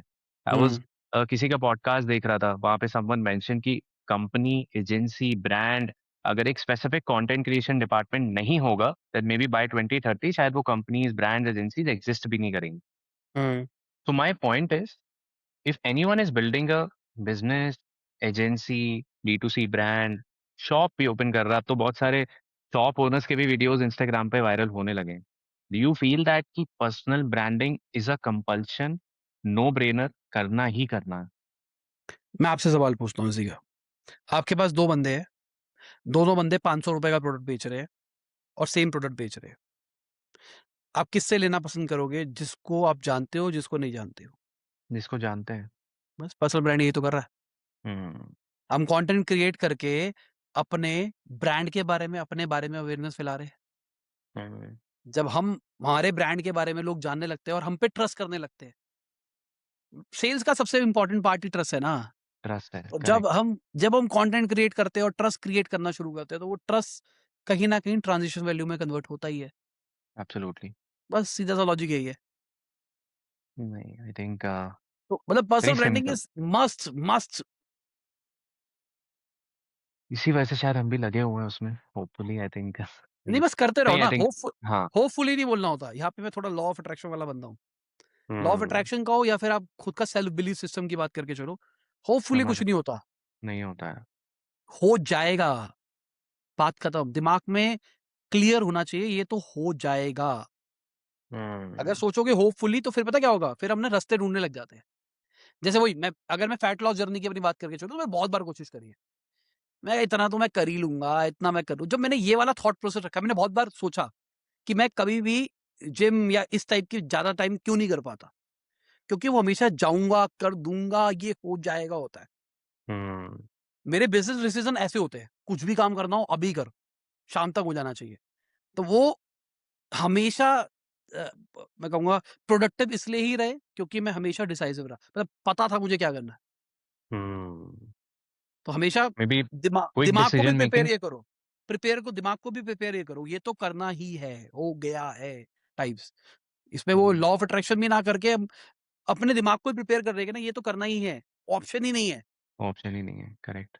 अगर व्यूज आए ना आए मेरे को कोई फर्क नहीं पड़ता भाई, मेरे को तो करना ही है। फॉर एग्जाम्पल, मैंने फाउंडर फिल्टर शुरू किया था किया था आपने। उस जमाने में, जिस जमाने में फाउंडर्स के पॉडकास्ट नहीं होते थे। नहीं होते थे। फाउंडर्स को समझाना बहुत मुश्किल था, हमने बहुत धक्के खाए और आरओआई लेवल पे मेरे लिए लॉस था वो। ओके। ठीक है, मतलब फॉर एग्जाम्पल एजेंसी चल रही थी, सब कुछ हो रहा था यार उस टाइम पे। ठीक है, मैं अपने करियर के पीक पे था और मैं जाके फाउंडर से जाके बात कर रहा हूँ, 3-3 घंटे लगा रहा हूँ, अलग सिटीज में ट्रेवल कर रहा हूँ, मुंबई जा रहा हूँ जैसे फॉर एग्जाम्पल, हफ्ते के लिए मुंबई रह रहा हूँ, ऑफिस का काम नहीं देख पा रहा क्योंकि दिन में 2-3 दिन शूट हो रहे हैं, टूट हो गया। रिसोर्सेज लग रहे हैं, होटल में रुक रहा हूँ, टीम खा रही है, हम सब रुक रहे हैं, ये सारे खर्चे है ना। तो जब मैंने बहुत। बैठ के कैलकुलेशन करी, तो मेरे को 25-30 हज़ार रुपए का लॉस था एक वीडियो पे। एडसेंस से आता था 2-3 हज़ार रुपए। बट मैंने वो कंटेंट इसलिए नहीं बनाया था कि यार उससे बिजनेस आएगा। बिजनेस है, हाँ। मेरा तो कंटेंट सिर्फ इसलिए बनाया था कि मुझे उन लोगों के नेटवर्क में घुसने का मौका मिलेगा, नेटवर्क में। प्लस मुझे बहुत कुछ सीखने को मिलेगा। तो जब ये वाला साइकोलॉजी क्लियर हो जाएगी ना, मैं ये इसलिए कर रहा हूँ, तब ये कभी थॉट नहीं आएगा, ये हो जाएगा। तो फिर तो होना ही है ना, ये तो पार्ट है। बात सुबह है। उठ के ब्रश करते ही है ना, कीड़े लगे ना लगे, वो तो एक पार्ट है, सब वैसे ही एक पार्ट है। सबकॉन्शियस माइंड में आ गया ना वो चीज़ तो। हाँ। नहीं, ग्रेट, आई थिंक मेरे लिए भी बहुत हेल्पफुल है। आई थिंक काफ़ी चीज़ें मेरे को भी पता लगी, इतनी सारी रील्स देखी, बट ये सारा जो कॉन्टेक्स्ट आपने एक्सप्लेन किया है उतना क्लियर नहीं था। मे बी हम्म शायद राइट फ्रॉम टुमारो मैं इस पे काम करना स्टार्ट करूंगा, जो मेरी वीडियोस और मेरे कंटेंट पे I think will definitely reflect. Now moving on to the last segment, जिसके बारे में बहुत कम लोग बात करते हैं। I think you have been very consistent since the last 15 years, तो आई एम श्योर उसमें कंसिस्टेंसी का रोल होगा, बहुत सारे रिस्क लिए होंगे, मेंटल बैरियर्स आए होंगे। एंड ये इसके बारे में बात करना इसलिए ज़रूरी बिकॉज आज की डेट में जो ऑडियंस है वो मेजरली आई थिंक जो अब वर्क फोर्स में आ रही है या आ चुकी है, यार मोस्टली जेंजीज, इनका पेशेंस लेवल उतना नहीं है, रिजल्ट बहुत क्विक चाहिए, एंड कंज्यूमर बिहेवियर को उतना जल्दी वो समझते नहीं है। ये जो एक टर्म होता है वो मार्केटिंग में धीरे धीरे जाने लगा है, बिकॉज वहां पे सिर्फ बात रोआस, क्लिक्स उसी की होने लगी, not much about the consumer behaviour. तो हम्म। आपने इतने सारे स्टार्टअप्स को, क्रिएटर्स, चैनल्स, बहुत आपने क्विट होते हुए देखा होगा अपने सामने से। What is that, I would say, underlying mindset that made them quit early? ठीक है, देखो, क्विटिंग इज नॉट बैड, पहले ये क्लियर कर देता हूँ। ठीक है। हमने बहुत बार सोचा है कि क्विट करना इज अ बैड थिंग। अगर चीज नहीं बन पा रही, नहीं हो पा रही, क्विट कर दो, जल्दी कर दो, जितना उतना अच्छा है। ओके। ठीक ठीक है। है, तो पहले मैं ये क्लियर कर देता हूँ। फॉर ठीक है। एग्जाम्पल, हम कंटेंट क्रिएशन की बात करके चले, अभी सबको पता लग गया पर्सनल ब्रांड बनना है, ये करना है, वो करना है, ऐसा करना है, वैसा करना है। नहीं हो रहा भाई हमसे। हम्म, हमारा दिन का शेड्यूल इतना टाइट रहता है, या कुछ भी हो जाता है जिसकी वजह से हमारे लिए पॉसिबिलिटी नहीं है, नहीं है। तो हमको कुछ और रास्ते ढूंढने पड़ेंगे। ओके। हम फालतू का कंटेंट भी अच्छा नहीं बनाएंगे, अपने बिजनेस के साथ भी जस्टिस नहीं कर पा रहे, फिर कह रहे हैं यार दोनों खराब हो गए इसके चक्कर में। तो it's better hmm. To quit early. तो पहले ये चीज क्लियर कर देता हूँ, क्विट करने में कोई प्रॉब्लम नहीं है। ठीक ठीक है। है, अब लोग क्विट क्यों करते हैं? अगर मैं बिजनेस पॉइंट ऑफ व्यू से बात करके चलूं, सबसे बड़ा रीजन तो पैसों की कमी होती है। समझ गया। ठीक है, फंड्स ही नहीं होते हैं, प्लानिंग ही नहीं होती है। मतलब ब्रांड शुरू कर दिया, जैसे फॉर एग्जांपल इंडियन कॉन्टेक्स्ट की बात करें, चलते हैं, बाहर की कॉन्टेक्स्ट की नहीं करते। एक बंदा था, उस पर 5 लाख रुपए पड़े थे, उसने कहा एक अमेजोन पे ब्रांड शुरू करते हैं, खींचेंगे, आग लगा देंगे, ये कर देंगे, वो कर देंगे। अब 5 लाख रुपए से वो गया बनाने के लिए, एमओक्यू जाके जब पता किया, एक एसक्यू का आ रहा था मान लो 1.5 लाख रुपए का। हम्म। उसने एक अमेजोन कंसल्टेंट को पकड़ा कि भाई मेरे को लिस्टिंग करानी, ये करानी, ये करानी, ये करा। उसने कहा भाई इस पूरे के 50,000 रुपए लगेंगे। उसने लगेंगे। यूट्यूब पे एक वीडियो देख ली, उसको समझ में आ गया मैं खुद कर लूंगा ये तो भाई, खुद कर कोई लूँ। दिक्कत ही नहीं, मुझे तो किसी की जरूरत ही नहीं है। तो उसने कहा कि ठीक है, अमेजोन पे माल डालते हैं और बेचना शुरू करते हैं। तो उसने क्या किया, 3 लाख रुपए का माल ले लिया, 3 लाख रुपए का माल डाल दिया। अब जब लिस्टिंग डाली, तो स्टार्टिंग में कुछ ट्रैक्शन आ रहा था, कुछ नहीं आ रहा था, वो वीडियोस देखे जा रहा था, ऐड चलाया जा रहा था, करे जा रहा था। 6 महीने डाउन द लाइन जब उसने काम किया, तो पता लगा कि जो उसका 5 लाख रुपए का वर्किंग कैपिटल था, अब वो 50,000 का रह गया। सेल तो हो रही है पर पैसा नहीं बन पा रहे। ऐसा ही नहीं बन पा रहा। तो वो कहता है भाई ये क्या कलेश है। फिर अमेज़न की वो सपोर्ट टीम से बात करता है, फिर वहाँ से कुछ बातचीत निकल के आती है। उनका तो काम बेचना ही होता है, अपना काम सारा का सारा। वो अपना कुछ हम्म। बेचते हैं, ले दे के वो ट्राई करता है, उसके पैसे और खत्म हो जाते हैं। अब वो कहता है कि भाई मेरे पास में इन्वेंट्री पड़ी है 2 लाख रुपए की, बस पैसे पड़े मेरे पास 20,000 रुपए, माल तो बिक रहा नहीं है, अब करूँ क्या? अमेज़न कंसल्टेंट के पास जाता है, कहता है भाई मैं इससे कम में काम नहीं करूँगा। एक अमेज़न कंसल्टेंट मिलता है जो कहता है भाई चल ठीक है, रेव शेयर पे कर लेता हूँ। वो कहता है भाई ठीक है तू बेच, खत्म कर मेरा माल। वो माल बेचवाता है, 2-3 लाख रुपए का लॉस लेता है और निकल लेता है। निकल लेता है। क्योंकि उसके दिमाग में डे 1 से प्लानिंग ही नहीं थी प्लानिंग नहीं कि थी। कितने रुपए का एसक्यू आएगा, कितने रुपए लगेंगे, कितने महीने का मेरे पास में रनवे होना चाहिए, कैसे मैं स्केल करूँगा, over the period of time मैं कैसे रहूँगा। एक प्रॉब्लम तो ये देखी है मैंने मेजरली। दूसरा क्या होता है कि अपना राइट टीम नहीं बिल्ड कर पाते। Right team in hmm. The sense, हर एक बिज़नेस को रन करने के लिए ना हमको हर वर्टिकल के ऊपर काम करना चाहिए। करेक्ट। आइदर आप ऑलराउंडर हो तो बहुत अच्छी बात है। जो ऑलराउंडर होते हैं वो खींच जाते हैं, पर बहुत सारे लोग ना ऑलराउंडर नहीं है। नहीं है। कोई मैन्युफैक्चरिंग वाला बंदा होता है, कोई ऑपरेशन सेंट्रिक होता है, कोई मार्केटिंग वाला होता है, कोई कुछ होता है। तो अगर आपको राइट बंदे मिल जाए अपनी टीम के अंदर, तो आप खींच जाओगे। और राइट बंदे ना मिले, तो हमने नोकिया भी बंद होता हुआ देखा है। करेक्ट। ठीक है, तो सिंपल सी बात ये है कि राइट टीम भी एक बहुत इंपॉर्टेंट रोल प्ले करती है, जिसकी वजह से मैंने कंपनीज को बंद होता देखा है। तीसरा, मैं कहूंगा थोड़ा प्योर लक वाला सीन भी होता है। ओके। फॉर एग्जाम्पल, हम कैटेगरी में घुसे, जो मैंने अभी बताया कि इन्वेस्टर नहीं होना चाहिए, नहीं होना चाहिए। तो किसी ने वीडियो देखी मान लो, उसने कैटेगरी पकड़ी जहाँ इन्वेस्टर ही नहीं है, रिसर्च करके देखी या तो गैप ही गैप है, उसने अपना प्रोडक्ट बेचना शुरू किया। 2 महीने तो माल बिका, वो फिर बाकी लोगों की नजर में आना शुरू हो गया। या किसी एक यूट्यूबर ने वीडियो बना दी, अमेजोन यहाँ से माल लो, यहाँ से बेचो, देखो ये बंदा इतना रुपए कमा रहा है। अब जैसे ही उस इंडस्ट्री में कंपटीशन बढ़ा, घुस गया। मुझे क्या। तो ये भी एक प्रॉब्लम होती है। किस्मत, किस्मत खाली इसी कैटेगरी की नहीं, हर चीज, बहुत सारी जगहों में ऐसे। किस्मत का काम हो जाता है। मो- जैसे कोविड आ गया था, ये भी किस्मत का हाँ। कांड था। अ, आपके नहीं प्रोडक्ट के मैंने अंदर ऐसे। कुछ बैच में एरर आ गया, क्वालिटी में इशू हुआ, हम्म, किसी की स्किन सेंसिटिव थी, आपने स्किन केयर प्रोडक्ट बनाया, किसी की स्किन में ही दिक्कत थी, उसने दिक्कत। लगाया, स्किन लाल हो गई, उसने वीडियो डाल दी, वीडियो वायरल हो गई, ब्रांड गया। अब मैंने गया। तो ऐसे बहुत सारी चीजें हैं जो मैं कहूंगा किस्मत का खेल, जिसमें शायद 100% हमारी डिपेंडेंसी नहीं होती, वो भी एक रूल होता है। समझ और गया। क्या है, बस यही मोटा मोटी याद आ रहा है मेरे को, और भी हो सकते हैं, पर अभी क्लिक यही कर रहे हैं। ठीक है। इस पे मेरा आपकी स्टोरी से क्वेश्चन है। आप हम्म 15 साल से कंसिस्टेंट रहे हो, तो इस पे क्या रीजन था? डिसिप्लिन था, मोटिवेशन था, रेगुलर आप स्किल अपग्रेड करते रहे? और अगर मैं वन लाइन में पूछूं, 15 साल से साहिल खन्ना को क्या किक करता रहा है? हम्म पहले तो पैसा करता था, सच बताऊं तो। ठीक है, ठीक है। जब मैंने अपना जर्दी की शुरुआत करी थी, पहले 4-5 साल तो सिर्फ पैसे थे। ठीक है। कि मतलब पैसे नहीं होते थे, बहुत सारी चीजें तो जिंदगी में नहीं ली थी, खुद कमा हम्म। रहे थे, खुद मजे से जी रहे थे जिंदगी, तो वो स्टार्टिंग के 4-5 साल ये थे। ठीक फिर है। एमबीए करने का गया, तो फिर मैं एक नए फेज के अंदर घुसा, जहाँ पर एजेंसी बन गई, हम्म। स्केल होने लग गया, सब कुछ होने लग गया। करेक्ट। फिर वहां पर क्या था, वहां पर मैं कहूंगा, वहां पर मेरा कोई किक नहीं था, वो टीम का किक था कि उनकी सैलरी आ रही है नहीं आ रही है। वो किस्मत थी, मतलब मैं ये बोलूंगा, वो चीज हो रही थी। एमबीए करने के बाद में मुझे समझ में आई ये चीज बहुत बड़ी है। 2 साल हम्म। बस चल रहा था चीज, 2 साल के बाद मुझे समझ में आया, मैं कहा ये तो बहुत ही तोड़ चीज है भाई, जो चीज मैं कर रहा हूँ ये तो लोग करवा रहे हैं। मुझे लगता था कि हम ना छोटा मोटा काम कर रहे हैं, ये ठीक है, मतलब मेरा क्लियर कट था, ये था कि मैं एमबीए कंप्लीट करूंगा, उसके बाद केमिकल की फैक्ट्री लगा के उसको स्केल करूंगा, क्लियर था। ओके। ओके। एजेंसी, इंजीनियरिंग तक तो लॉजिकली देखा जाए तो एजेंसी भी नहीं थे ना, एक फ्रीलांसिंग ग्रुप था। फ्रीलांसिंग ग्रुप था, हाँ। मैं नाम, मेरे नाम पे काम उठा रहा था मैं, हम मैं करवा देता था, किसी को फिक्स सैलरी तो नहीं दे रहा था ना। हम्म। मैं तो एक फ्रीलांसर्स पकड़ रखे थे, जो दोस्ती थे, मतलब उनको पैसे देता, भाई तू पकड़ ले, तू पकड़ ले, तू पकड़ ले। इंजीनियरिंग खत्म होने के बाद में वो उनको मैंने फिक्स सैलरी देनी शुरू करी, क्योंकि मैं टाइम नहीं दे सकता था एमबीए करने के टाइम पे। एमबीए करने के बाद में मुझे समझ में आया, मैं को भाई ये तो बहुत ही तोड़ चीज बन सकती है। हम्म। क्योंकि क्या हुआ, वो 2 साल के अंदर ना बिजनेस भी अच्छे लेवल पे बढ़ा।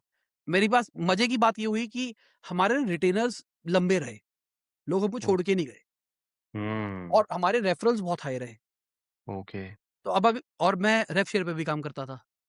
ओके। तो आप समझो, ब्रांड हम्म। बढ़ रहा है तो आपका पैसा भी बढ़ रहा है, प्लस ऐसा भी। रेफरल्स भी आए जा रहे हैं बिना मेहनत करे। तो हमारे लिए चीजें बहुत अच्छी थी वो 2 साल, मतलब मैं दूर से मैं ओके। देखूं तो दूर से मेरा कोई एफर्ट नहीं था, वो सिर्फ हो रहा था। Okay. But business point of view से बहुत चीजें बढ़िया हो रही थी। 2 साल कंप्लीट होने के बाद, एमबीए कंप्लीट होने के बाद मुझे समझ में आया, भाई ये तो धंधा है, इसको खींचेंगे, केमिकल काम भी कर लेंगे, पर इसको भी करेंगे, इसको बंद नहीं करेंगे। उससे पहले क्लियर था, एमबीए के बाद में दोस्तों को दे दूंगा, तुम ही संभाल लो यार, मैं नहीं कर रहा। फिर गॉड हैड डिफरेंट प्लान। हाँ, वही वही सब कुछ अलग होना चाहिए था शायद। मतलब मैं बोलूंगा तब तक पैसा ही मोटिवेशन था। यूट्यूब चैनल शुरू किया, यूट्यूब वॉज स्टार्टिंग के अंदर फन, मतलब मैं बहुत कुछ सीख रहा था, और मुझे कोई बंदा चाहिए था जिसको मैं बता सकूं, मुझे बोलने में मजा आता है, मेरी ओके। लर्निंग्स होती रहती है, तो मेरे को कोई किसी को शेयर करना होता था। तो जब यूट्यूब की जर्नी हुई थी शुरू, उस टाइम पे मेरे पास लोग ही नहीं थे शेयर करने वाले। अगर मैं जॉब की बात करके चलूँ, तो उस टाइम पे एजेंसी चल रही थी, तो एजेंसी में तो उस टाइम ना भाईचारा कम हो गया था, काम ज्यादा हो जाता था। ओके। अगर मैं यूट्यूब चैनल की शुरुआत के टाइम की बात करके चलूँ, तो उस टाइम पे हम बातें कम करते थे, काम ज्यादा करते थे, मतलब हम्म। काम ज्यादा था, ये मान के चलो। तो वो, ये नहीं होता तेरे को पता है, आज मैंने नई चीज सीखी, तेरे को बताऊं, मैं ये वाली बातें नहीं होती थी। जॉब के अंदर भी मैं मार्केटिंग हेड था, तो किससे क्या बात करूं। घर हम्म। पे मैं अपनी मम्मी पापा को कुछ नई बात बताऊं, कह रहे पकाता है यार तू, जब शुरू हो जाता है पकाना। सारे दोस्त जो अच्छे दोस्त थे वो सब बाहर निकल गए थे, अलग अलग कंट्रीज में थे। ओके। अब मेरे पास बंदे ही नहीं है मैं इससे डिस्कस करूं, तो YouTube channel just for frustration part था। न्यू ईयर रेजोल्यूशन भी था, बट एक फ्रस्ट्रेशन का भी सीन था कि मैं जो सीखता हूँ वो सिखा दूंगा। 6 महीने डाउन द लाइन मुझे पता लगा ये बिजनेस बन सकता है, तब मैंने इसमें हाँ। सीरियसनेस दिखाई है, तब मैंने काम किया है। फिर जब मैं टीचिंग में घुसा ना, मैं एक ऐसा बंदा था जो टीचिंग को हमेशा मानता था कि जो जिंदगी में कुछ नहीं करता वो टीचर बनता है। ठीक है? फिर जब मैं टीचिंग में घुसा, और टीचिंग में मैं इसलिए घुसा क्योंकि एजेंसी में राइट बंदे नहीं मिल रहे थे। मतलब हमारी एजेंसी ओके। भाग रही थी, पर हम्म। हमारे पास इतना वर्कलोड था, हम खुद ही हैंडल नहीं कर पा रहे थे। समझ रहा हूँ। हमने क्लाइंट्स मना कर रहे थे, ऐसा वाला सीन हो रहा था। और बंदे हायर करते थे तो उनको कुछ आता ही नहीं होता था। तो मैंने पढ़ाना शुरू किया, मैंने कहा बच्चे पढ़ाऊँगा, उन्हीं से पैसे लूँगा, जो टॉप के बच्चे होंगे उन्हीं को हायर कर लूँगा। हाँ। तो मेरा प्योर गोल यही था। तो मैंने जो पढ़ाया है सारा का सारा टीम बनाने के लिए पढ़ाया है। ग्रेट। फिर अगर या कोविड के बाद में मेरे को चस्का चढ़ चुका था कंटेंट बनाने का, और आज भी चस्का ही है। आज मैं पैसों के लिए काम नहीं कर रहा हूँ। आज सिर्फ कंसिस्टेंसी इज़ फॉर चस्का। हम्म। रात को चाहे 2 बज रहे हो, 3 बज रहे हो, मैं कहीं से आ रहा हूँ तो भी मैं न्यूज़ डालता ही हूँ रोज़ सुबह। बहुत रेयर होता है जब मैं नहीं डालता हूँ। बहुत हाल बुरा होता है तो भी वीडियो आती है। हम्म। क्योंकि मुझे यार सीखने को मिल रहा है ना। मैंने कुछ नया सीखा, वो नया सीख के मैंने लोगों को शेयर कर दिया, लोगों को शेयर कर दिया, और करेक्ट। लोगों ने ओपिनियन भी जान ली, क्योंकि मैं मार्केटिंग बैकग्राउंड वाला हूँ ना। मुझे कंज्यूमर साइकोलॉजी में बहुत मज़ा आता है, और आपको नहीं पता, मैं हर 10 वीडियोज़ में से 1-2 वीडियोज़ में गेम खेलता हूँ। गेम खेलता हूँ मतलब मैं कुछ करके देखता हूँ, फिर मैं एनालिटिक्स में देखता हूँ उससे फ़र्क पड़ा या नहीं पड़ा। हाँ। कुछ बोल के देखता हूँ, उससे कमेंट्स में कुछ फ़र्क पड़ा या नहीं पड़ा। कुछ बोल के देखता हूँ, ऐसा क्या किसी किसी कोई बंदा उससे रिलेट कर पाया जिसकी वज़ह से कमेंट आई है वो वाली। तो इससे क्या होता है, आप ना अपनी ऑडियंस का दिमाग खींच लेते हो, समझ लेते हो। जो करेक्ट। पहले एड से हम करते थे, अब वो एक तरह से मैं कंटेंट से खेलने की कोशिश करता हूँ। ग्रेट, आई थिंक काफी हेल्पफुल था। अ, अगर आप आज फिर से 20 साल के हो, तो हुँ। आपने जो किया आप वही करोगे, या फिर आप कुछ और बिजनेस बिल्ड करोगे अगेन विद लो और जीरो इन्वेस्ट? बिज़नेस मतलब ब्रेन अभी यही वाला है मेरे पास में, अगर आप मेमोरी वापस यही से है, आज 20 साल के हो, मैं मेमोरी ये तो यही नहीं है। कहूंगा आप, नहीं नहीं, मेमोरी ये नहीं है, इफ फिर साहिल पापा का काम खन्ना करा, अगेन। फे फे हाँ। केमिकल का काम, केमिकल का काम। ओके। हमारा केमिकल का काम ठीक है। ये देखो मैं आपको पता है ना मैं क्या हूँ? मेरे पास एक पका-पकाया काम था। ये तो बस हम्म। हो गया, मतलब मैं वही कहता हूँ ना, लकी था, इसलिए हो गया। यूट्यूब के लिए अच्छी बात है, नहीं मैं एजेंसी शुरू करूँगा, मैं ये कर दूँगा, मैं वो कर दूँगा। बट रियलिटी में अगर मैं अपने आप को बताऊँ, अच्छा खासा फैमिली बिज़नेस है। मैं क्यों छोड़ूँगा? हम्म। जब आराम से बैठ के ज़िंदगी जी सकता हूँ, अच्छा खासा पैसा आ जाएगा, क्यों फालतू की नई टेंशन पालूँगा मैं? करेक्ट। नहीं, मेरा क्वेश्चन यही था, मैं वापस 2011-12 में नहीं जा रहा हूँ। अगर आज आप 20 साल के होते 2026 में, वही तो वही आप कह रहा हूँ क्या ना, करते? मैं वही कह रहा हूँ ना, मेरे लिए अगर ये नॉलेज बेस नहीं है, तो मुझे ना यही पता हम्म। होता, नहीं ना मुझे बताओ। मार्केटिंग पता होती। मेरे लिए तो सबसे बड़ा बिज़नेस हमारा केमिकल वाला बिज़नेस ही था। चला था।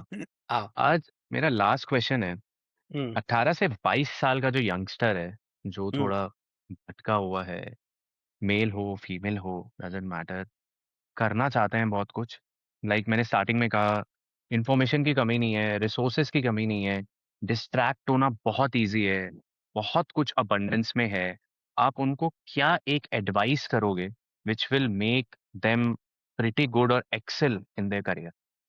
देखो, एक लाइन बोलता हूँ, एक कोट बोलता हूँ, उसको अपने फ़ोन पे लगा लो, जहाँ बैठते हो वहाँ लगा लो, जहाँ बेडरूम है वहाँ लगा लो, बाथरूम में लगाने देता है कोई तो लगा लो। आइडिया ये है कि वो दिन में 5 से 6 बार हमारे दिमाग में आना चाहिए। ओके। वो है, are you doing your best? If not, why? बात खत्म। हम्म। मेरी ज़िंदगी का मोटो यही रहा है। मतलब मुझे लगता है मेरी जो, अगर आप पूछ रहे थे ना, जो जो खींचता है आपको, वो यही हम्म। है कि टू बिकम बेस्ट। मेरे को पॉइंट 1 नहीं बन मेरे को 1% नहीं बनना। मेरे को 0.0001% बनना है। मेरे को उस लेवल के बेस्ट की तरफ जाना है। तो मैं अपने आप से हमेशा पूछता हूँ, आज भी पूछता हूँ, कि क्या मैं अपने अवेलेबल रिसोर्सेज़ का बेस्ट यूटिलाइज़ेशन कर रहा हूँ? अगर नहीं कर रहा तो क्यों नहीं कर रहा? फिर वो ना आपको कुछ करना नहीं है, फिर वो गिल्टी, अगर देखो वो हो आप, क्या कहते हैं, ढीठ, तो शायद आपको पिघलाएगा नहीं। वरना ये जो गिल्ट है ना, ये गिल्ट ही आपका दिमाग खराब कर देगा। आपको ऐसे लगने इस लग जाएगा, यार मैं क्यों नहीं कर रहा यार, बात तो सही है यार, ये तो करना चाहिए यार, ये तो कुछ होना चाहिए। फिर आपको क्या होगा, जब आपका दिमाग को ये पता लगेगा ना कि हमको कुछ बेस्ट करना है, कुछ बेस्ट, तो आपके पास ना ऐसे रिसोर्सेज़ खुलेंगे आप सोच भी नहीं सकते। हम्म। हमने अपने दिमाग को कमांड दे दी है कि वो ढूँढ, वो अपने दिमाग ही हाँ, अपने को आइडियाज़ ढूँढ देगा। फिर कई लोग इसको लॉ ऑफ अट्रैक्शन कह देंगे, कई लोग इसको किस्मत कह देंगे, बट मैं इसको हमेशा ब्रेन का मैनिपुलेशन कहता हूँ। हमको बस अपने कहते हैं ना न्यूरो लिंग्विस्टिक प्रोग्रामिंग, ये वो है। ये भी मैंने मतलब ये मेरा खुद का बनाया हुआ कांसेप्ट नहीं है ये, मैंने मान लो मेरे इंजीनियरिंग टाइम में कुछ पढ़ा था, समझ रहा हूँ। उसी के अंदर था ये न्यूरो किस तरीके से अपने न्यूरोलॉजिकल ब्रेन को ट्रिगर कर सकते हो। तो मैंने अपने लिए ये एक स्टेटमेंट बनाई थी। तो ये स्टेटमेंट मेरे हमेशा दिमाग में रहती है और जब जब भी ट्रिगर होता है मैं बदल जाता हूँ एकदम। ग्रेट। आई थिंक कोई भी फील्ड चुनो आप, मतलब बस just try to keep giving your best. अगर रात में सो रहे हो, सुबह उठो तो अपने आप से ये सवाल पूछो कि am I giving my best और नॉट। बस। और नहीं दे रहे तो क्यों? बात खत्म। हम्म। गिल्टी नहीं सोने देगा। आई थिंक यही एक चीज है जो उनको स्क्रॉल करते हुए जो बहुत टाइम वेस्ट करते हैं उससे बचा ले। कि हाँ, हो सकता है। पता क्या है? सब डिपेंड करता है ना। अब कोई बंदा स्क्रॉल करता है और वो स्क्रॉल कर करके इतना एफिशिएंट हो चुका है, उसको पता है ट्रेंड क्या चलता है, तो उसको भी मोनेटाइज कर सकता है ना। मोनेटाइज कर सकता है, एब्सोल्युटली। मतलब मुझे लगता है कुछ भी चीज बुरी नहीं है, जो आपकी हैबिट है ना, उसी हैबिट में से पैटर्न निकालो जिसको मोनेटाइज कर सकते हो। क्यों बदलना हम्म। है? अगर देखो बदलोगे उसमें टाइम लगेगा। बहुत टाइम करंट लगा। अवेलेबल रिसोर्सेज जो मैंने बोला कि हमारे पास जो भी करंट अवेलेबल रिसोर्सेज है, वो ये नहीं करना कि मैं लोन ले लूँ, पापा नहीं पैसे दे देंगे मेरे को, पापा को बोलूँ पापा नया बिजनेस शुरू करना है, मेरे को पैसे दो। कुछ नहीं, हमारे पास जो करंट अवेलेबल रिसोर्सेज है उसका बेस्ट यूटिलाइजेशन कैसे कर सकते हैं, बात खत्म। करेक्ट। जिस दिन हम ये बात समझ जाएंगे तो अपने आप सब कुछ हो जाएगा। मतलब वही वाली बात है ना कि हमको सामने वाले को दोषी नहीं बनाना, हमको जो भी हम नहीं कर पा रहे वो हमारी वजह से नहीं कर पा रहे। ऐसे नहीं कर। Correct correct correct correct. ठीक है। I am done I think. Thank you so much for giving your time. मेरे को तो वेलकम बहुत यार। मजा आया। आई think thanks for being so true, honest. इतना ऑनेस्ट रहने के लिए नहीं रहते हैं लोग। आई थिंक थैंक बहुत जगह आप एक कंटेंट बनाने के लिए एक स्पेसिफिक आंसर आप दे सकते थे, बट आप ऑनेस्ट रहे and I really you. Really appreciate you for thank that. I hope मेरे को भी काफी क्लैरिटी डायरेक्शन मिला कंटेंट क्रिएशन एंड जो मेंटल स्ट्रेंथ की जो हमने बात करी कि लोग क्विट क्यों करते हैं। कभी कभी क्विट करना is not wrong, it saves your time. You. आपने क्विट क्यों नहीं किया? D to C brands, e-commerce, digital marketing, तो कंप्लीट एक पूरा ये पैकेज था। तो thanks for giving your time. Really thank you. appreciate you yeah having here. Thank you invite